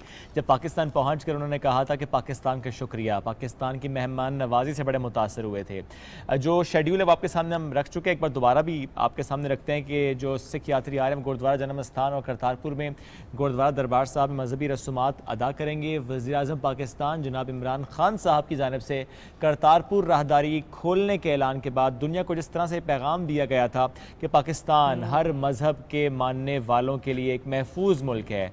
और इसके हवाले से हम ये भी कहते हैं कि जो सिख यात्री यहाँ पर आ रहे हैं वो सिर्फ यानी गुरुद्वारा नहीं जा रहे, वो सिर्फ करतारपुर नहीं जा रहे, वो सिर्फ पंजा साहब नहीं जा रहे, वो जब घूमते फिरते पाकिस्तान में जा रहे हैं बहुत सी अच्छी यादें लेकर जाएंगे वापस। और एट द सेम टाइम अगर हम पड़ोसी मुल्क की बात कर लें कि वहाँ पर क्या हो रहा है, चूँकि पाकिस्तान ने करतारपुर खोला लेकिन वहाँ से आना अभी भी उस पर पाबंदी है, तो इसमें अब जो सिख बिरादरी है, जो सिख कम्यूनिटी है, वो अब प्रेशर बिल्ड कर रही है मोदी सरकार पर कि वो भी इजाज़त दें कि वो करतारपुर राहदारी वहाँ से भी खोल दी जाए। बिल्कुल, और ये एक अहम मामला है, इस पर हमने कल अपने रिपोर्टर से बात की, अपने नुमाइंदा खुसूसी से बात की, लेकिन चूंकि ये एक मजहब का मामला है, इस पर आज हम बात कर रहे हैं मुमताज़ मजहबी स्कॉलर मुफ्ती गुलजार अहमद नईमी साहब से कि जो दीन इस्लाम है वो किस तरह से दीनों को या बाकी जो मज़ाहिब हैं उनको अहमियत देता है। अस्सलाम वालेकुम सर, वेरी गुड मॉर्निंग, कैसे हैं आप? अल्हम्दुलिल्लाह सर, बिल्कुल ठीक ठाक। सर रहनुमाई कीजिएगा, पाकिस्तान की जब हम बात करते हैं ज़रा वो तो मामला एक, लेकिन हमारा दीन हमें क्या कहता है, चाहे वो पाकिस्तान की बात हम करें या कहीं की भी बात करें, कि किसी दीन के भी मानने वालों की जो इज़्ज़त, जो एहतराम करना है उनकी इबादतगाहों का जो एहतराम लाजिम है, तो दीन इस्लाम इस पर क्या रहनुमाई करता है? बहुत शुक्रिया। और आज का जो दिन है और आप जो सेलिब्रेट कर रहे हैं बाबा गुरु नानक के यौम पैदाइश को, उसमें मैं आपकी तवस्सुत से तमाम अपने जो दुनिया में सिख बरादरी रहती है उसको जो है वो मुबारकबाद पेश करता हूँ।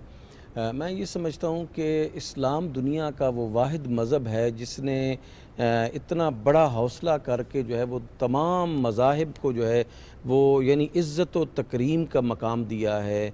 अहले मज़हब जो है वो इज़्ज़त व तकरीम पाते हैं अहले ईमान के साथ जो है वो इंटरेक्शन करके। मुसलमान जो है उसका मकाम ही ये है कि वो दीगर मज़ाहिब के जो अफराद हैं उन पर कोई सख्ती नहीं करता, उन पर कोई जो है वो यानी अपने नज़रियात जो है वो इम्पोज़ नहीं करता, बल्कि एक इंसानियत के बुनियाद पर तमाम मज़ाहिब के अफराद के साथ जो है वो एक ख़ूबसूरत और मज़बूत ताल्लुक़ जो है वो कायम करना चाहता है। कभी भी ऐसा नहीं हुआ, पूरी इस्लामी तारीख़ को आप उठा के देखें कि इस्लाम के मानने वाले मुजाहिदीन ने या जो जंगजू थे उन्होंने मज़हब की बुनियाद पर जो है वो किसी को इस तरह मजबूर किया हो कि वो इस्लाम को जो है वो कबूल करें, बल्कि जहाँ जुल्म हो रहा होता वहाँ पे इस्लाम जो है वो आगे आके खड़ा हो जाता। इस्लाम ने कभी भी नहीं देखा कि ये मुसलमान है या नॉन मुस्लिम है। इस्लाम ने देखा है कि ये जालिम है तो इसके मुकाबले में खड़ा होना है, ये मजलूम है तो इसके साथ खड़ा होना है। तो आज भी आप देखें कि हम मुल्क पाकिस्तान में जो कुछ कर रहे हैं वो वही कुछ कर रहे हैं। दुनिया में कहीं ऐसा नहीं होता कि हर मुल्क में अपनी जो उसकी मिनॉरिटीज़ और अक़लियतें हैं उनको फैसिलिटेट करने का जो है वो यानी प्रोजेक्ट्स बनाए जाते हैं। लेकिन करतारपुर की जो आपने बात की, हमने सिर्फ पहले पाकिस्तान के लिए ये नहीं बनाया बल्कि दुनिया के तमाम सिखों के लिए जो है वो बनाया है। इंडिया जो जहाँ पे हमारे जो मुसलमान यानी बरादरी है हमारी अक़लियत में है, उन पर जो जौर जफ़ा और जुल्म सितम किया जा रहा है, कश्मीर को आप देखें या दीगर इलाकों में आपको देखें तो कितना जुल्म सितम हो रहा है। लेकिन हमने उस तरफ जो है वो नज़र नहीं किया कि भारत जो है वो मुसलमानों के साथ क्या कर रहा है। हमने ये देखा कि पाकिस्तान को उसके मजहबी तकाज़ों के मुताबिक अपनी अक़लियतों के साथ और दीगर मज़ाहिब के साथ जो है वो क्या करना चाहिए। सो हम अपनी तालीमात पर जो है वो अमल कर रहे हैं। हमने, हमारे वज़ीर आज़म ने और तमाम जो बड़े लोग हैं पाकिस्तान के, सब हमेशा जो है वो सिखों को खुशामदेद कहते हैं। इवन कि हिंदुओं की जो उनकी रसूमात होती हैं उनमें उनकी जो है वो ढारस बताते हैं, हौसला देते हैं, शिरकत करते हैं। तो हम बड़े ओपनली जो है वो तमाम मज़ाहिब को कबूल करते हैं और हमारे यहाँ तशद्दुद और इंतहा पसंदी की कोई रिवायत नहीं है। अगर कोई इस्लाम के साथ जोड़ता है तो वो इस्लाम की रिवायत नहीं है, वो किसी फ़र्द का एक ज़ाती फ़ेल तो हो सकता है, लेकिन as a nation, as a Muslim nation जो है वो हमारा इस किस्म का कोई एजेंडा नहीं है और ना कोई इस पर अमल पैरा होना चाहते हैं। मुफ्ती साहब, अब आपसे गुजारिश है, चूँकि बहुत सारे लोग आज का प्रोग्राम देख रहे होंगे, हम चाहते भी हैं कि दीन इस्लाम की जब हम बात करते हैं, हुजूर अकरम सल्लल्लाहु अलैहि वसल्लम की हदीस मुबारक का या किसी आयत का हवाला दे के हमारे व्यूअर्स की रहनुमाई कीजिए कि हमें दूसरे मज़हब का किस तरह से एहतराम करना है और दीन इस्लाम में इसकी किस तरह से क्या गुंजाइश मौजूद है। देखें, जहाँ तक कुरान और सुन्नत की रोशनी में आप देखें बड़ी वाज़ेह अहकामात मौजूद हैं कि हाँ, यानी कुरान मजीद में रसूलुल्लाह सल्लल्लाहु अलैहि वसल्लम को क्रिश्चियंस के साथ जो है वो बाहमी तामुल करने का जो है वो हुक्म इरशाद फरमाया गया। अल्लाह सुब्हानहू व तआला ने इरशाद फरमाया, कुल या अहल किताब तालू इला कलिमतिन सवाइम बैनना व बैनकुम अल्ला नअबुद इल्लल्लाह, कि ए अहले किताब आएँ एक कलमे की तरफ जो हमारे और आपके दरमियान कॉमन है कि हम अल्लाह के अलावा किसी की इबादत नहीं करते। जहाँ पर कॉमन चीज़ें हैं वहाँ पर इस्लाम ने हमें कहा है कि दूसरे मज़ाहिब के साथ जो है वो मिलकर रहें और दूसरे मज़ाहिब को अपने साथ जो है वो जोड़ कर रखें। रसूलुल्लाह सल्लल्लाहु अलैहि वसल्लम देखें, रसूलुल्लाह की ज़ात आलिया जो है वो, यानी एक यहूदी बच्चा जो है वो बीमार होता है, रसूल अकरम सल्लल्लाहु अलैहि वसल्लम उसकी तीमारदारी के लिए उसके घर जो है वो तशरीफ़ ले जाते हैं। अब ये कितना बेहतरीन जेस्चर है किसी भी मुसलमान को फॉलो करने के लिए कि किस तरह जो है वो इस्लाम और जो बानी इस्लाम है उनकी रिवायात और उनका जो तामुल है वो किस तरह गैर मुस्लिमों के साथ था। आज भी इसी बात की ज़रूरत है कि जहाँ हम अपनी यहाँ पे मिनॉरिटीज़ और नॉन मुस्लिम भाई हैं, जहाँ कॉमन चीज़ें हैं, हमें इकट्ठा रहना चाहिए। देखें, इस्लाम ने इंसान की जान और माल के तहफ़्फ़ुज़ के हवाले से उसकी मज़हब को नहीं प्रायोरिटी दी है, उसकी रेस को प्रायोरिटी नहीं दी है। बहैसियत इंसान, वेदर ही इज़ अ मुस्लिम और नॉन मुस्लिम जी, उसको जो उसकी माल का तहफ़्फ़ुज़ जो है वो इस रियासत की ज़िम्मेदारी है, इस्लाम की ज़िम्मेदारी है। उसकी जान का तहफ़्फ़ुज़ जो है वो उसकी रियासत की ज़िम्मेदारी है। इसी तरह उसकी इमलाक का तहफ़्फ़ुज़ जो है वो रियासत की ज़िम्मेदारी है। तो इसमें मुसलमान और गैर मुसलमान को जो है वो इस्लाम ने डिफ्रेंशिएट नहीं किया है, बल्कि तमाम को बराबर के हुकूक जो है वो दिए हैं। सो हमें भी इन्हीं रिवायात को आगे बढ़ाना चाहिए। हमारे यहाँ पे हिंदू बरादरी के जो लोग हैं, जो ईसाई हैं और दीगर जो भाई हैं, इसी तरह दीगर जो हमारे नॉन मुस्लिम पाकिस्तानी हैं, हमें उनको बहैसियत पाकिस्तानी देखना होगा और उनके साथ एक ताल्लुक़ जो पाकिस्तानी का पाकिस्तानी के साथ होना चाहिए, प्यार और मोहब्बत का, ताउन का, वो ताल्लुक़ जो है वो मुसलमानों को उनके साथ और उनको मुसलमानों के साथ जो है वो कायम रखना चाहिए। बहुत शुक्रिया आपको मुफ्ती गुलजार अहमद नईमी साहब इस अहम मामले पर रोशनी डालने के लिए। डेफिनेटली कुरान और सुन्नत का हवाला देकर आपके लिए ये आगाही देना बहुत ज़रूरत है कि दीन इस्लाम की रोशनी में बाकी मज़ाहब के साथ बाकी जो मज़ाहिब हैं उनका किस हद तक एहतराम मौजूद है। हमें बढ़ने एक ब्रेक की तरफ, ब्रेक से वापस आते हैं। स्टे ट्यून, सुबह पाकिस्तान।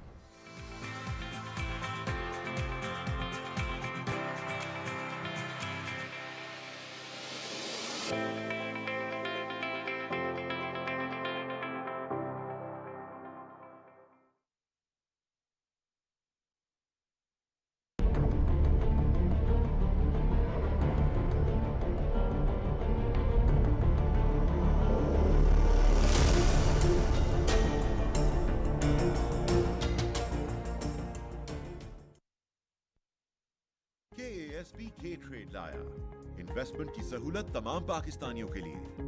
अब पाकिस्तान स्टॉक मार्केट में आप पाकिस्तान की टॉप कंपनीज के हिस्सेदार बन सकते हैं, वो भी निहायत ही आसान तरीके से। बस K-Trade ऐप डाउनलोड करें और पाएं रिसर्च पोर्टल तक रसाई, सबसे कम चार्जेस और घर बैठे पाएं बेहतरीन सरमायाकारी का मौका, कहीं भी कभी भी। KASP K-Trade, अब इन्वेस्टमेंट करे हर कोई।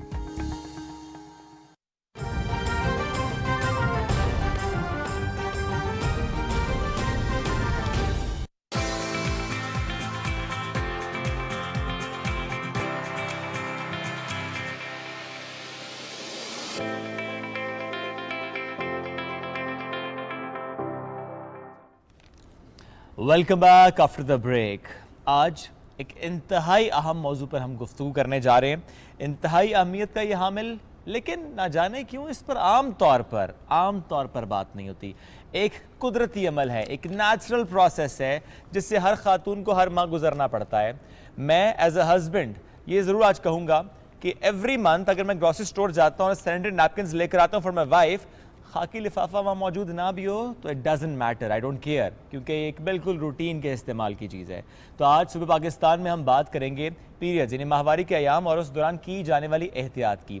इन मखसूस दिनों में सफाई सुथराई कितनी अहम है, एक ऐसा माहौल उसका होना कितना अहम है जहाँ ख़वातीन के लिए, लड़कियों के लिए साफ़ और खुश्क नैपकिन या सैनिटरी नैपकिन्स हर वक्त मौजूद हों, या एक प्राइवेट स्पेस उनके लिए हो जहाँ वो अपने आप को साफ़ कर सकें। तो लड़कियों के लिए, ख़वातीन के लिए इन स्पेशल डेज़ की सफाई सुथराई से मुताल्लिक़ जो मालूमात हैं, ये आज फराहम करने के लिए हम ये सेगमेंट आपके लिए लेकर आए हैं। और आप ये देख रहे होंगे कितनी देर से शुएब अगर बात कर रहे हैं, मैं खामोश हूँ क्योंकि बात करना इसलिए ज़रूरी था, मेरा नहीं शायद कि शुएब का, क्योंकि जो टैबू है ना उसको हम ब्रेक करने की कोशिश कर रहे हैं। कि जो एक ही कहा जाता है ना कि पीरियड्स हैं, अगर आपने कुछ नैपकिन्स लेने के लिए किसी स्टोर पर जाना है, किसी ग्रोसरी स्टोर से शॉपिंग करनी, तो वहाँ पर आपको डेफिनेटली बात आ गई कि खाकी लिफाफे में आपको वो दे दिया जाता है। लेकिन मैं ये कहूँगी कि अपनी सोच को खाकी लिफाफे से ना हमें आज़ाद करने की ज़रूरत है। ज़रूरी नहीं है कि हमें जो चाहिए वो हम खाकी लिफाफे से लेकर आएंगे और उसके अंदर पर वो चीज़ पैक हुई भी होगी। बेहतर ये होता है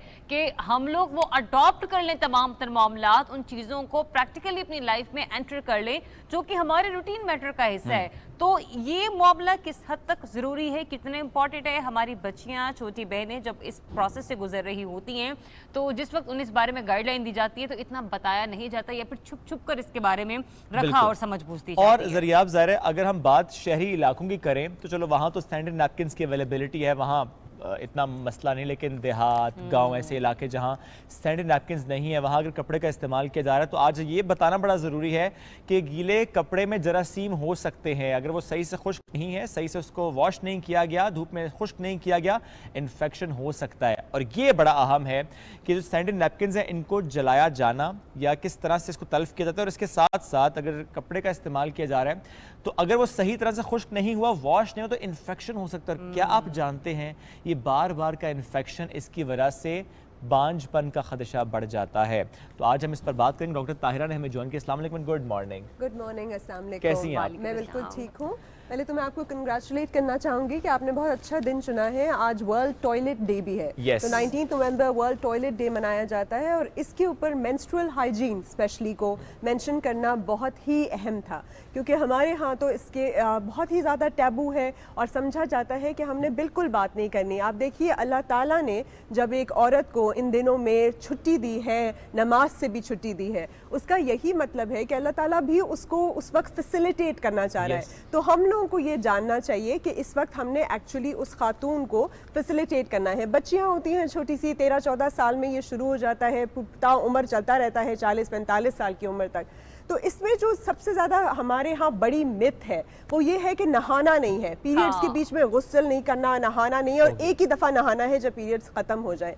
तो ये कॉन्सेप्ट आप थोड़ा सा निकाल दीजिए। पानी के लगने से या सर के भीगने से या नहाने से कुछ नहीं होता, बल्कि नहाना बहुत ज़्यादा ज़रूरी है इन दीज डेज। दूसरे नंबर पे हमारे यहाँ ये भी है कि वो समझते हैं कि एक ही दफ़ा अगर आपने फॉर एग्जांपल लगा लिया है पैड तो उसको जो है बदलना नहीं है। ये भी बहुत गलत कॉन्सेप्ट है। आपने हर 3 से 4 घंटे बाद इररिस्पेक्टिव ऑफ द फैक्ट कि वो गंदा हुआ है या नहीं है उसको चेंज करना है। बिल्कुल उसी तरह से ट्रीट कीजिए जैसे आप बच्चे को पैम्पर लगाते हैं, आप अपने बड़े बूढ़े जो नहीं जा सकते बाथरूम उनको पैम्पर लगाते हैं। किस तरह से हम पैम्पर को चेंज करते हैं, फिर पैम्पर को रैप करते हैं, फिर पैम्पर को बंद डस्टबिन में फेंकते हैं और इंश्योर करते हैं कि वो बंद डस्टबिन जो है जाके हम कूड़ा जो है वो प्रॉपर एक पिट के अंदर जलाया जाए या दबाया जाए, इस तरह से। तो उस चीज़ को उसी तरह से लेकर अगर हम चले तो हमारी ये हाइजीन जो है वो बहुत बेहतर हो सकती है। दूसरा, जो भी हम कपड़ा भी यूज़ करें या हम अगर पैड भी यूज़ करें तो आपने मेक श्योर करना है कि वो ज़्यादा देर एक तो गीला नहीं रहना, आपने साथ साथ अंडरवेयर को भी चेंज करना होता है और आपने नहाना धोना बहुत ज़रूरी है, क्योंकि जो खून है ना, खून है बेसिकली लाइनिंग है आपके अंदर की, आपकी बॉडी ने हर महीने उस खून को बाहर फेंकना है। अगर वो खून आप वहाँ पे ट्रैप कर देंगे एक ही जगह पे, गीलापन, खून गर्म, तो उसके अंदर पूरे के पूरे जरासीम जो है वो पनपते रहेंगे। आइडियल एनवायरनमेंट होता है जरासीम के पनपने के लिए। और फिर आपको बैक्टीरियल इन्फेक्शन, फंगल इन्फेक्शन, जैसे हम रिप्रोडक्टिव ट्रैक्ट का पूरी जो आपकी बच्चादानी है, ऊपर पूरा का पूरा हिस्सा है, उसकी infection, urinary tract infection, UTI, पेशाब में जलन, तरह तरह का डिस्चार्ज जिससे कि स्मेल भी आ सकती है, और बाद में ये जो सारा इन्फेक्शन है ये पूरा आपके खून के अंदर उस जहर को फैला सकता है, and as a result of that आपको बेशतर बीमारियां भी हो सकती हैं। तो आपने बीमारी से भी बचना है, और हमारा तो सफाई निस्फ ईमान है। खुदा ने खुद कहा है कि सफाई सुथराई का बहुत ज़्यादा ख्याल रखना है, और इसमें इसकी सफाई बिल्कुल ऐसे ही है जैसे हम, जैसे फॉर एग्जांपल जब यूरिन करते हैं या पॉटी करते हैं या कुछ भी करते हैं तो किस तरह से तहारत करते हैं, अपने आप को साफ करते हैं, ठीक उसी तरह से आपने इसको भी लेकर चलना है। मैं यही कहूँगी कि आपने बहुत अच्छी तरह से इसको अप्रोच किया। जैसे आपने कहा है, सारे हस्बैंड्स को भी पता होना चाहिए, बाप को भी, आपके फादर्स को पता होना चाहिए, भाइयों को पता होना चाहिए कि अगर मेरी बहन आज नमाज नहीं पढ़ रही या रोजा नहीं रख रही तो कोई बात नहीं, मैं उसे फोर्स ना करूं, या उसका मूड थोड़ा खराब है, क्योंकि बहुत सारी चेंजेस भी होती है। बच्चियां ना अमूमन जब फास्टिंग नहीं करती हैं, रमजान में भी रोजा नहीं रखती, तो वो क्वेश्चन करते हैं, और फिर वो बच्चियां सारा दिन बाप भाइयों के सामने नहीं आती कि अगर एक दफा भी अब्बू के सामने चली गई या भाई के पास चली गई ना तो उसने पूछ पेटना है, मैं खाती भी पकड़ी, तो बच्ची छुप रही होती हैं। Exactly. हम बच्चियों का कॉन्फिडेंस उस वक्त ले लेते हैं। और थोड़ा सा ना आपने, जैसे आप किसी बड़े सफर पे जा रहे हैं, लंबे सफर पे, तो बाप या भाई की ये ड्यूटी है कि वो हर थोड़ी देर बाद पूछे कि भाई कहीं बाथरूम तो नहीं जाना आपने, और फिर किसी ऐसे अच्छी जगह पे रोके जहां बाथरूम की फैसिलिटी भी हो, जहां डिस्पोजल की फैसिलिटी भी हो, और पता हो कि अगर कोई बंदा अपना बैग लेकर फॉर एग्जांपल बाथरूम जा रहा है तो अगला क्वेश्चन ना करे कि भाई बैग क्यों लेकर जा रही हो। वो इसीलिए लेकर जा रही है कि उसने बैग में से निकालना है, फिर उसी को रैप करके वापस लाकर फेंकना भी है। हमने जिस तरह से फेंकना है उस पर भी गौर करना है, और उसको, ये जो हम खाकी लिफाफे को रैप करके खरीद के लाते हैं, वो खाकी लिफाफा ज्यादा इंपॉर्टेंट तब है जब हम उसको डिस्पोज करते हैं, उसको अच्छी तरह से कवर करके उसको हमने फेंकना है। लेकिन जहां तक हमारी हाइजीन की बात आ गई, चेंज करने की बात आ गई, तो इसमें बहुत ज्यादा स्ट्रॉन्ग केमिकल्स वाले भी मौजूद होते हैं, तो आप इतने फैंसी वालों में मत जाइए, आप नॉर्मल अच्छे, क्योंकि इससे बहुत सारे प्रॉब्लम्स आप इस तरह से अगर आप रखेंगे और आपने उसको बिल्कुल चेंज नहीं किया तो डर्मेटाइटिस भी हो सकता है। डर्मेटाइटिस का मतलब है स्किन इन्फेक्शन हो रहा है, स्किन के ऊपर रैश हो गया है, लाल लाल से ददोड़े हो गए हैं। एक दफा आपको किसी किस्म का भी इन्फेक्शन हो जाता है, चाहे वो स्किन का है, चाहे वो आपके पेशाब की नाली का यूरिनरी ट्रैक्ट का है, चाहे वो आपके रिप्रोडक्टिव जो है एरिया उसका हो गया है, तो उसमें जैसे फॉर एग्जांपल पेट में दर्द हो गया, बुखार हो गया, बेशतर डिस्चार्ज हो रहा है, आपने इग्नोर नहीं करना, आपने फौरन डॉक्टर के पास जाना है, एंटीबायोटिक्स का पूरा कोर्स करना है, जो आपकी एप्लीकेशन है वो तो आपने लगा ली, लेकिन आपने इसको इग्नोर करके शर्म है, हया है, पता नहीं कुछ हो तो नहीं रहा, ये बस उसी तरह से आपका जिस्म का हिस्सा है जिस तरह कोई भी और मुझे मेडिकेशन के बारे में भी आगाह कीजिएगा डॉक्टर साहिबा। अमूमन ये होता है जैसे एक तो मिथ हमने वो नहाने वाली वो उसको भी यहीं पे भी खत्म कर बताया कि आप नहाइए और अपने सफाई सुथराई का ख्याल रखें। कहा यह जाता है अगर आपको पेन हो रही है तो ये 2 दिन है, आप पेन बर्दाश्त करें, आप बर्दाश्त करें भी तो बहुत कुछ आपने बर्दाश्त करना है, बच्चों को सुनना पड़ता है और उनको टैबलेट नहीं लेने दी जाती और बच्चियां निढाल हो जाती हैं, ठीक है।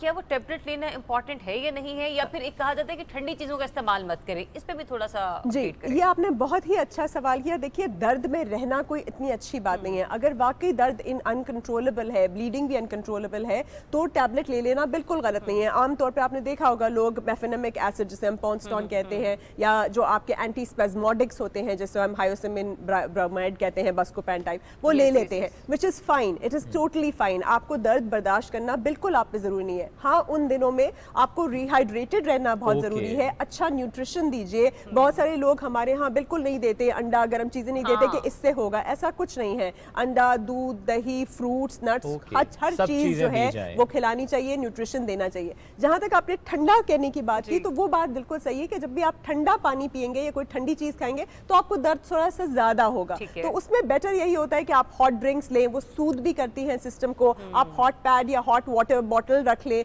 थोड़ी सी हॉट कंप्रेस रख लें, उसमें कोई मुजायका नहीं है। लेकिन ये समझना कि बिल्कुल दर्द बर्दाश्त ही करते रहें, that is a wrong concept. दर्द बर्दाश्त करने की जरूरत नहीं है, रिलैक्स करें। बल्कि आपको पता होता है, और जिन लोगों को बहुत सिवियर मेनोरेजिया है, फॉर एग्जाम्पल पेन होता है पहले भी और बाद में भी, उनको जाके एक तो पहले इन्वेस्टिगेशन करा लेनी चाहिए, गायनेकोलॉजिस्ट से देख लेना चाहिए कि कोई और अंडरलाइंग कॉज तो नहीं है। फिर बहुत सारे हर्ब्स भी होते हैं मार्केट में, जैसे आजकल इवनिंग प्रिमरोज ऑयल है, कुछ थोड़ी सी कैमोमिल टी है, जो एक्चुअली सूट डाउन कर देते हैं और आपके ये वाले जो PMS सिम्टम है, प्री अमीनोपॉजल सिम्टम्स, जिसमें डिप्रेशन, मूड डिसऑर्डर, फ्लैशेस, फिर आपकी एनर्जी भी बहुत ज़्यादा, आपकी टांगों में दर्द वगैरह हो रहा है, थोड़ा सा इसको लेकर चलेंगे आप तो बिल्कुल ठीक होगा। ओवरऑल अगर एक्सरसाइज वगैरह भी अपनी रूटीन में रखें तो दैट्स फाइन। पर जहाँ तक आज की बात है और हाइजीन की बात से हम वो बात कर रहे हैं, तो बहुत सारे लोग जो है ना उस कपड़े को धोकर उनके पास लटकाने की जगह नहीं होती और उनको नहीं पता, तो वो ना क्या करते हैं, वो गीला कपड़ा ही लेके उसको छुपाते हैं, फिर उसी गंदी जगह से उसको निकाल के फिर इस्तेमाल करते हैं। ये जो डैम्पनेस है ना, आप बस ये सोचिए कि जिस तरह से आपकी वॉल पे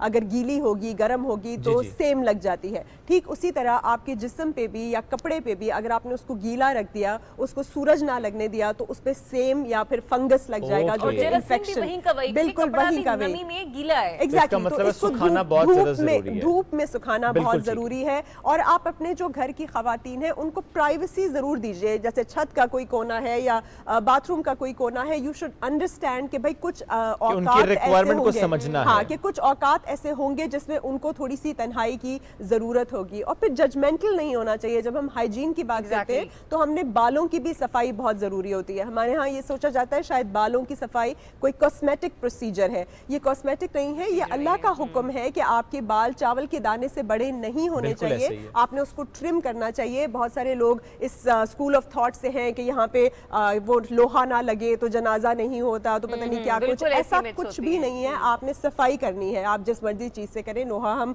कितनी चीजों पे नहीं लगाते। सफाई सुथराई ही निस्फ़ ईमान है, क्योंकि बाल जो हैं वो ट्रैप कर देते हैं गंद को, जरासीम को, पसीने को, मजीद उसमें इन्फेक्शन फैलता है, बॉयल्स होते हैं, पिंपल्स होते हैं, एब्सेस बन जाते हैं। तो इन सारी चीजों से बचने के लिए वो ये बहुत जरूरी है कि हम तो देखिए मुसलमान हैं। क्वेश्चन आया है, अभी बताया भी गया है, उसको वो क्वेश्चन ये कहा जा रहा है कि अगर पाँव पर आपकी को ठंडा पानी लग जाए तो भी आपकी ये जो साइकिल है ये रुक जाता है और डिस्टर्ब हो जाता है, इज दैट ट्रू? नहीं, बिल्कुल भी ऐसा कुछ नहीं है। आपका साइकिल किसी भी चीज से नहीं रुकेगा। आपके पाँव पे कुछ हो, कुछ भी हो, इस पानी लगने से तो इसका कोई दूर तक यानी पीरियड्स के दौरान अगर 2 दिन गुजर गए किसी वजह से, वो चाहे ठंडे पानी की बात वो खातून करे या फॉर दैट मैटर किसी खाने पीने की चीज से, किसी और वजह से अगर 2 दिन बाद रुक गए, अभी टाइम पूरा नहीं हो, तो फिर क्या किया जाए? देखिए ऐसा नहीं होता आइडियली, राइट? और जरूरी नहीं होता हर इंसान की हर वक्त एक ही तरह का फ्लो हो। 2 दिन फ्लो हो गया, it is more than enough. Usually 5 days होता है, कुछ लोगों को 7 होता है, बट ज्यादातर लोगों को 2 दिन के बाद बहुत फेड आउट हो जाता है, बहुत कम हो जाता है। इसमें ये सोचना कि रुक गया है क्या है, ऐसे कुछ भी नहीं होता। आपका न्यूट्रिशन सही होना चाहिए। अगर रुक भी गया तो उसमें कोई मसले की बात कोई मसला नहीं है। हाँ, आपको बिल्कुल नहीं आते, महीने नहीं आते, यानी साइकिल डिस्टर्ब है तो ये मसला है, फिर आपको डॉक्टर से जाइए, डॉक्टर से रुजू करिए। लोगों की साइकिल की लेंथ भी डिफरेंट होती है। दवाइयां अक्सर जो है वो मैं इसी पे पूछने लगा था आपसे, कुछ दवाइयां यूज करते हैं, जो दवाई यूज की जाती है पीरियड्स रोकने के लिए, उस पे प्लीज गाइड कीजिए। उसमें ये होता है कि देखिए कुछ लोग ट्रांसजीमीन वगैरह होती है या कुछ दवाइयां हैं जो कि ब्लीडिंग, हैवी ब्लीडिंग को रोक देती है, राइट?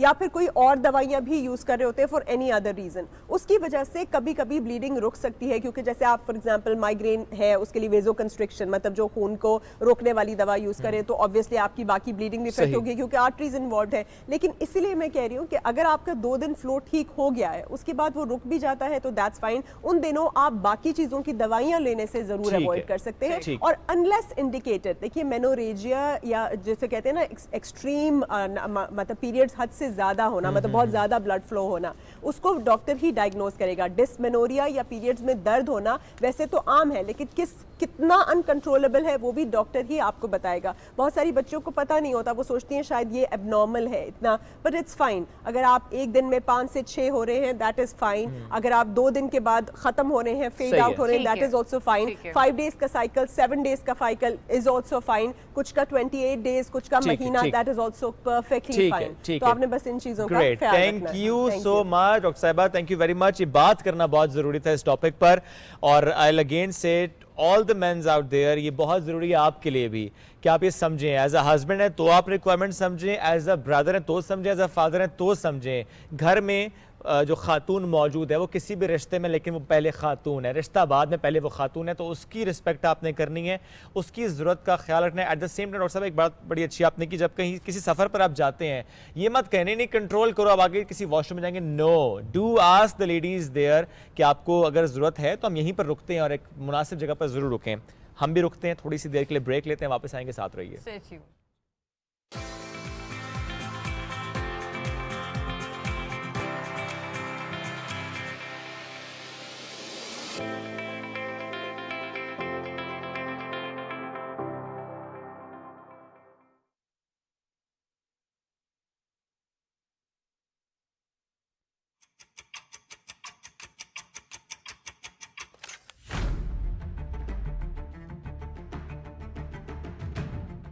पाकिस्तान, नया है जज्बा, नई है उमंग।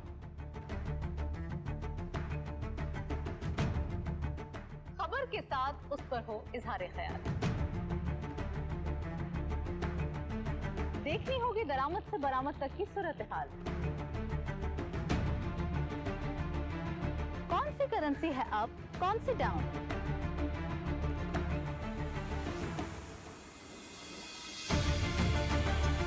मुआशी खुदनिसारी कैसे हासिल की जाए? रखते हैं नजर रियल एस्टेट से लेकर कमोडिटीज के उतार चढ़ाव में। बिजनेस की होगी बात माहिरीन के साथ।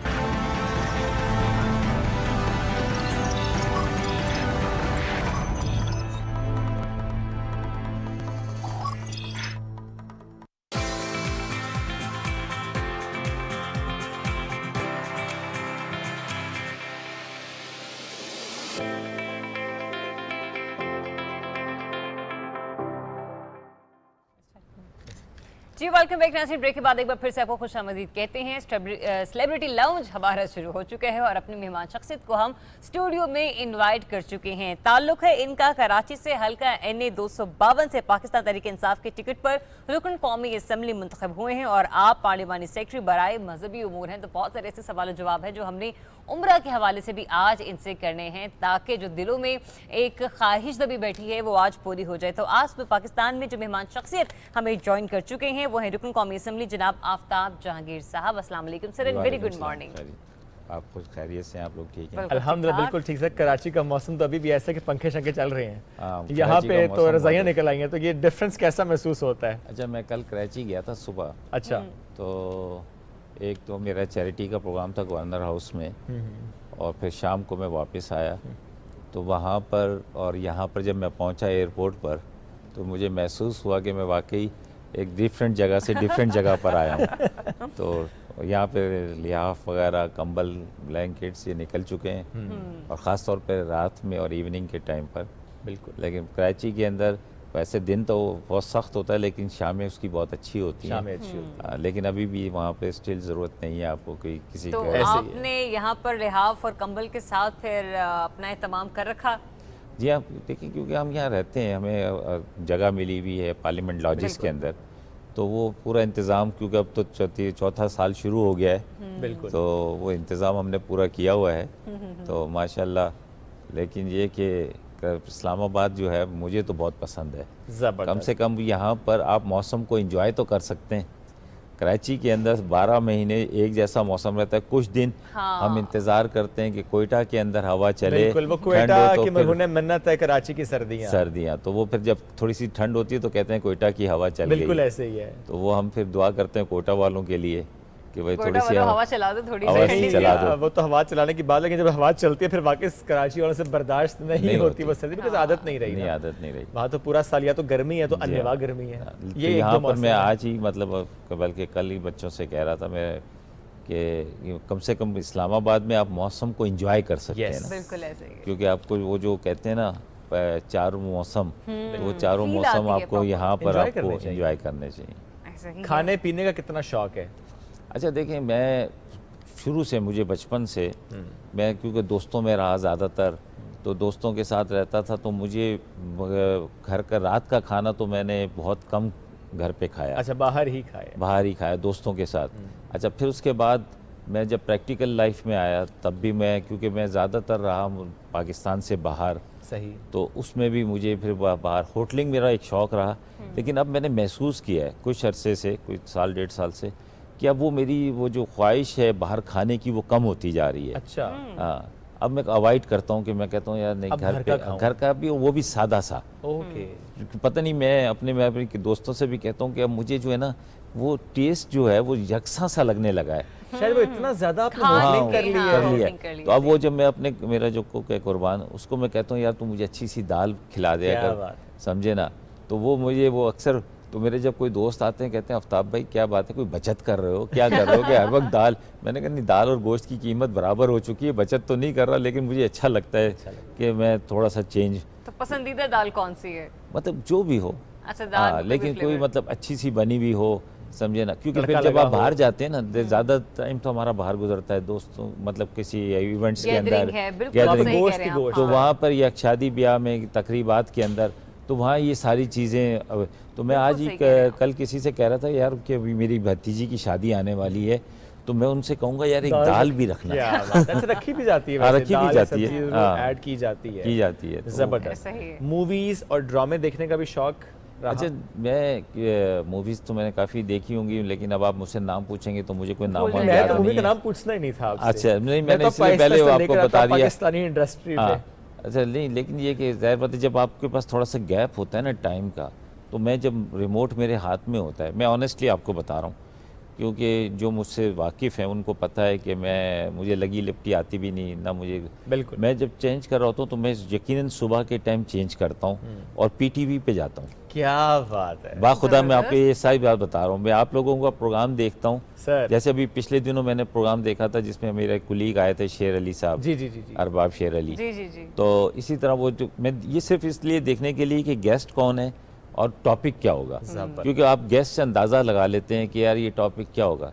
तो वो जब चेंज, अच्छा मैंने नॉर्मली, क्योंकि मेरा ताल्लुक, मैं आपकी इंफॉर्मेशन कमेटी का मेंबर भी हूँ, जी बिल्कुल, तो मैं कहता हूँ कि जी पीटीवी को बहुत स्ट्रॉन्ग होना चाहिए, क्योंकि ये हमारा कौमी इदारा है। बिल्कुल। और एक ज़माने में ये पीटीवी ही था कि जिसने बड़े खूबसूरत ड्रामे दिए, बिल्कुल, बहुत बड़े खूबसूरत आपको न्यूज़ कास्टर दिए, बहुत अच्छे प्रोग्राम होते थे।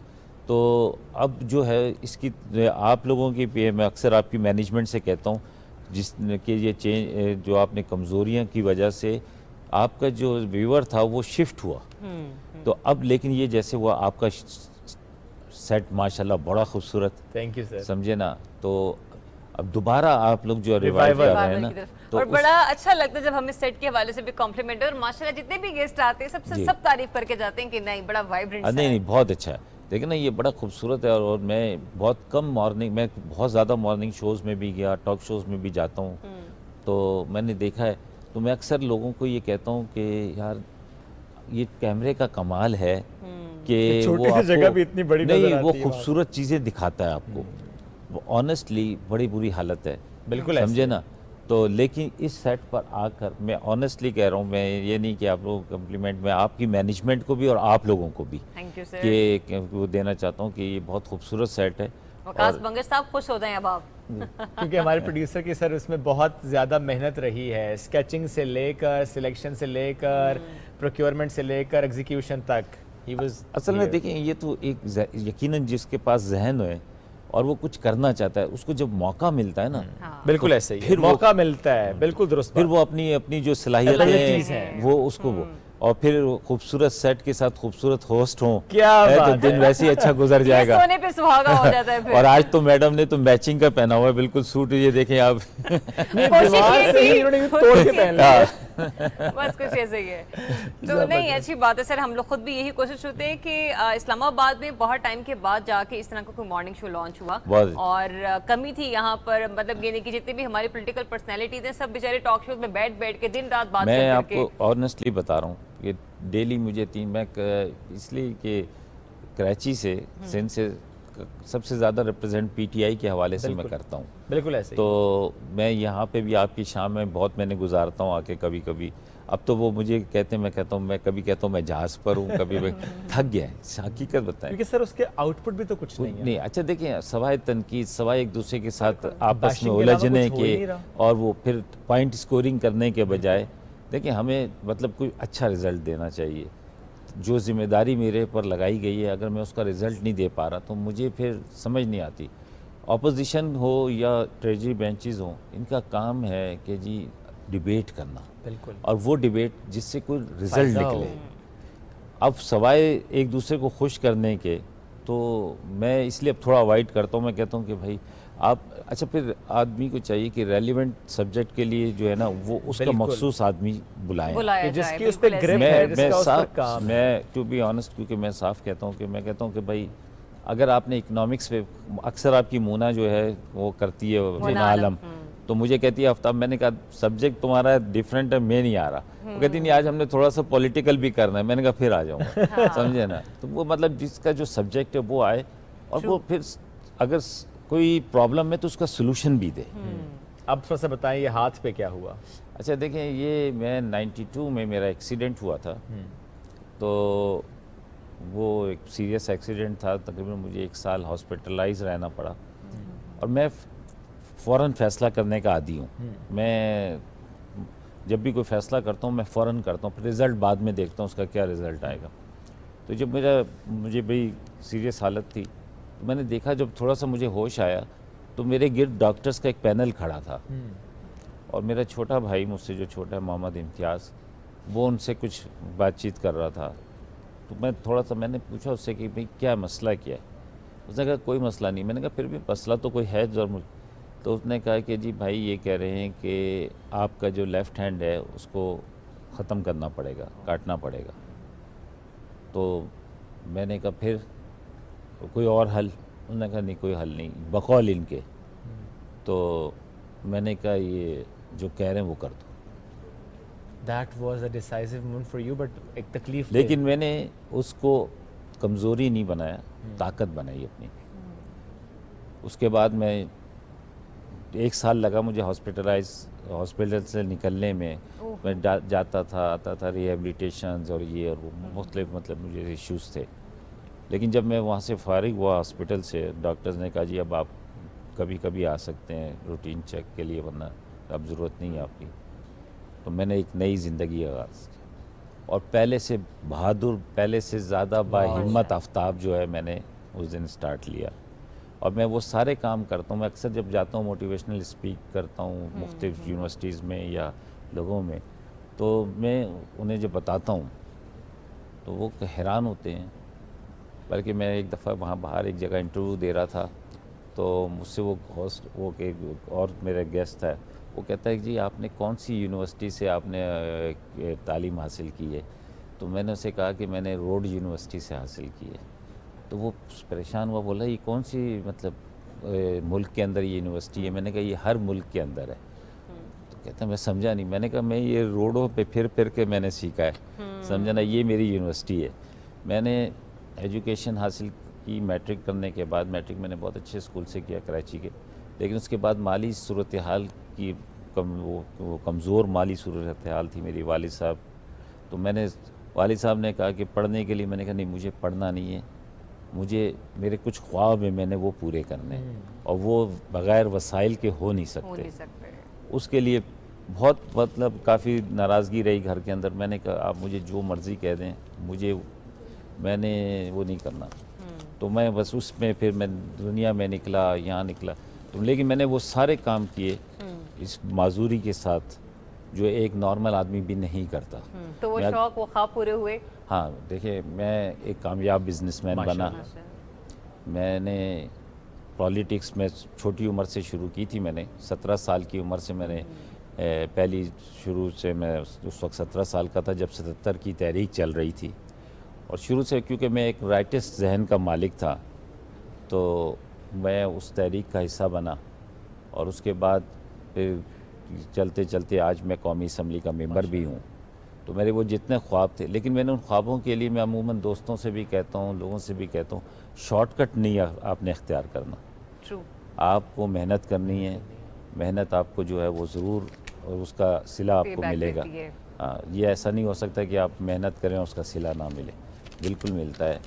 तो मैं ये समझता हूँ कि अल्लाह ताला का मैं उन ब्लेसिंग बंदों में से हूँ कि जिस पर अल्लाह ने सारी नवाजिश, सारी का जो है मोहब्बतें और वो सब कुछ मुझे मिला, दोस्तों का भी, बड़ों का भी, ख़ानदान का भी, और एक कामयाब इंसान के तौर पे मैं आपके सामने माशाल्लाह। तो सर पॉलिटिक्स में आने के बाद और फिर आप माशाल्लाह बिजनेसमैन भी हैं, ऐसा कौन सा काम है जो आप करना चाहते हैं लेकिन उसके लिए आपको वक्त नहीं मिल पाता और अमूमन वीकेंड्स पे बिजी गुजरते हैं?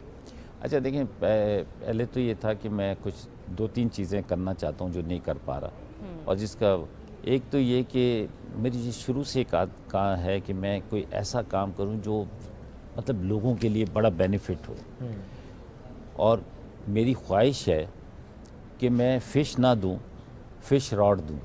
वाह, मछली पकड़ना सिखाएं। हाँ, अब वो उससे ये मुझे एक बंदे ने मुझे एक दिन एक सबक सिखाया। मैं मुख्तलिफ़ दुनिया के मुख्तलिफ़ ममालिक में रहा, जापान में रहा, अफ्रीका में रहा, यूरोप में रहा, अमेरिका में रहा, मैं घूमता रहा, मुझे बड़ा शौक़ है। तो मैं एक दफ़ा ज़िम्बाब्वे में था, तो वहाँ मैं एक जगह बैठा हुआ था, तो क्योंकि मेरे छोटे भाई का वहाँ पे कारोबार था, तो मैं भी उसमें, वो हर कारोबार में मुझे कहते हैं जी आप इसके हिस्सेदार हो, क्योंकि बड़े होने के नाते वो रिस्पेक्ट देते हैं। तो मैं वहाँ बैठा हुआ था, तो एक शख्स उस शोरूम के बाहर से गुज़र रहा था, तो वो जाली पकड़ के खड़ा हो गया, और मैंने अपने एम्प्लॉई को कहा कि ये $10 जाके इसको दे दो। तो वो जब $10 लेकर गया तो उसने कहा, mister Mohammad, I don't want fish, I want fish rod. तो वो मुझे उसकी वो बात आज तक याद है। इससे पहले शायद मुझे वो एक्सपीरियंस नहीं था, तो हम ये समझते हैं कि किसी को थोड़ी सी मदद कर दी या कुछ कर दिया, उसके मुकाबले में आपको लोगों को उनके पाँव पे खड़ा करना है। तो उसके लिए फिर मैंने वो एक अपनी चैरिटी भी बनाई है, और वो इंटरनेशनली रजिस्टर्ड है यूरोप से, इंग्लैंड से, उसका उम्मा चैरिटी इंटरनेशनल के नाम से। और मैं कल सुबह गया कराची, और उसी इवेंट के लिए गया था कि मैं उसमें साल में 2 दफ़े इवेंट करता हूँ, जिसमें मैं लोगों को रोज़गार पे खड़ा करने की कोशिश करता हूँ।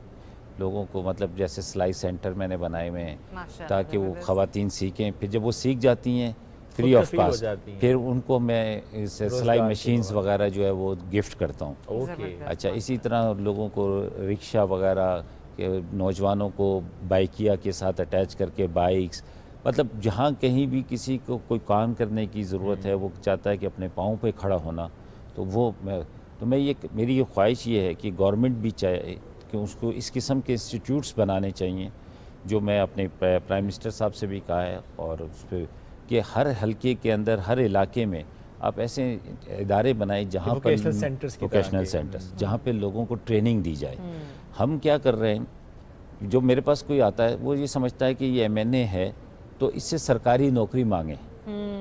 देखिए, गवर्नमेंट आपको बहुत थोड़ा फिल करेगी, लेकिन 75% आपको प्राइवेट सेक्टर जो है वो अकोमोडेट करेगा। तो इसलिए जब तक आप से काम को सीखेंगे नहीं, आप टेक्निकल काम, एजुकेशन हासिल नहीं करेंगे, तो बहुत सारी चीज़ें आप फिल नहीं कर सकते। और अगर आप टेक्निकल अच्छे अपने काम सीखा हुआ है, तो आप गवर्नमेंट जॉब से ज़्यादा अच्छी अर्निंग भी कर सकते हैं, और अच्छी आपकी लाइफ स्टाइल हो सकता है। सर, एक और बहुत इंपॉर्टेंट क्वेश्चन है जो कि मैं आपसे शुरू में भी पूछना चाह रही थी, क्योंकि आप पार्लिमानी सेक्रेटरी बराए मजहबी अमूर हैं। हमें ये बताइए, हम पाकिस्तानियों के लिए उम्रा अदायगी किस हद तक मुमकिन और आसान हो पाएगी? क्या इस पर कोई बातचीत चल रही है सऊदी अरब के साथ? अच्छा देखिए, ये एक बड़ी बदकिस्मती हुई कि जैसे हमारी हुकूमत आई, हमें एक हज मिला, और उसके बाद फ़ौरन ही फिर ये कोविड का जो पूरे आ गया, उसने वो सारा निज़ाम हमारा जो है, क्योंकि हमारी मिनिस्ट्री के अंदर और बहुत सारे काम तो हैं ही, क्योंकि हमारी मिनिस्ट्री सबसे इम्पॉर्टेंट मिनिस्ट्री है, लेकिन उसका सबसे बड़ा काम जो होता है वो सालाना हज और उम्रे के हवाले से होता है। अब वो मुसलसल जो ये गैप आ गया है, और कल भी मेरे कुलीग हैं वो कह रहे थे कि आफ्ताब कि उम्रा कब खुलेगा। हर आदमी का यही सवाल है कि उम्रा कब खुलेगा। कहते 2 साल हो गए। तो अब वो हमारी भी रोज़ मुस्तकिल गुफ्तगू होती है कि उम्रा कब। अब वो VIP तौर पर तो खुल जाता है, जैसे अभी प्राइम मिनिस्टर साहब गए थे या कोई, लेकिन आम पाकिस्तानियों के लिए पाकिस्तानियों के लिए। मेरा ख्याल है कि बहुत जल्द खुल जाएगा। इस साल के एंड तक जो है उम्मीद है कि खुल जाएगा, यानी अगले महीने खुल जाएगा। हाँ इंशाल्लाह, क्योंकि पूरी दुनिया के अंदर खुल चुका है। बिल्कुल। हाँ, लेकिन वो कुछ उनके हैं तरीक़ेकार के मुताबिक आपने उम्रा अदा करना है, वो तो ज़रा उनकी एप्लीकेशन है, आपको टाइम स्लॉट है उसके दिया जाता है, मुताबिक। बट लेकिन ये कि उम्मीद ये है कि, और ये मैं आपको बताऊं कि चाहे हमारे मिनिस्टर साहब हों, चाहे प्राइम मिनिस्टर साहब हों, कोई भी हो, ये जब भी उनसे गुफ्तगू होती है तो सबसे पहला उनके सामने हम जो अपनी मुद्दा रखते हैं वो यही है। तो इंशाल्लाह हमें उम्मीद है और हज के हवाले से कोई अच्छी खबर आएगी। वैसे तो आपने कहा इंशाल्लाह at the end of this year, that means next month, तो इंशाल्लाह ये बड़ी जल्दी हो जाएगा। Thank you very much. वैसे भी जुम्मा मुबारक है, तो मैं और यही कहूंगी कि जुम्मे के अंदर जो है वो जुम्मा मुबारक है, तो मैं कहता हूँ कि जुम्मे के अंदर कसरत से दुरूद शरीफ पढ़ना चाहिए, दुरूद शरीफ पढ़ें और दुआ करें। वैसे तो किसी लम्हे भी दुआ कबूल होती है, लेकिन ज़ाहिर है कुछ दिन, कुछ लम्हात को फजीलत हासिल होती है, तो उसमें दुआ ज़्यादा करनी चाहिए। Thank you very much sir, once again साथ मौजूद थे आप। नाज़रीन, वक्त हो गया ख़त्म, बहुत सा ख्याल रखिए, अपना वीकेंड बहुत अच्छे तरीके से गुजारिए, with family, with friends. Enjoy your weekend. अल्लाह हाफ़िज़, मिलेंगे मंडे को।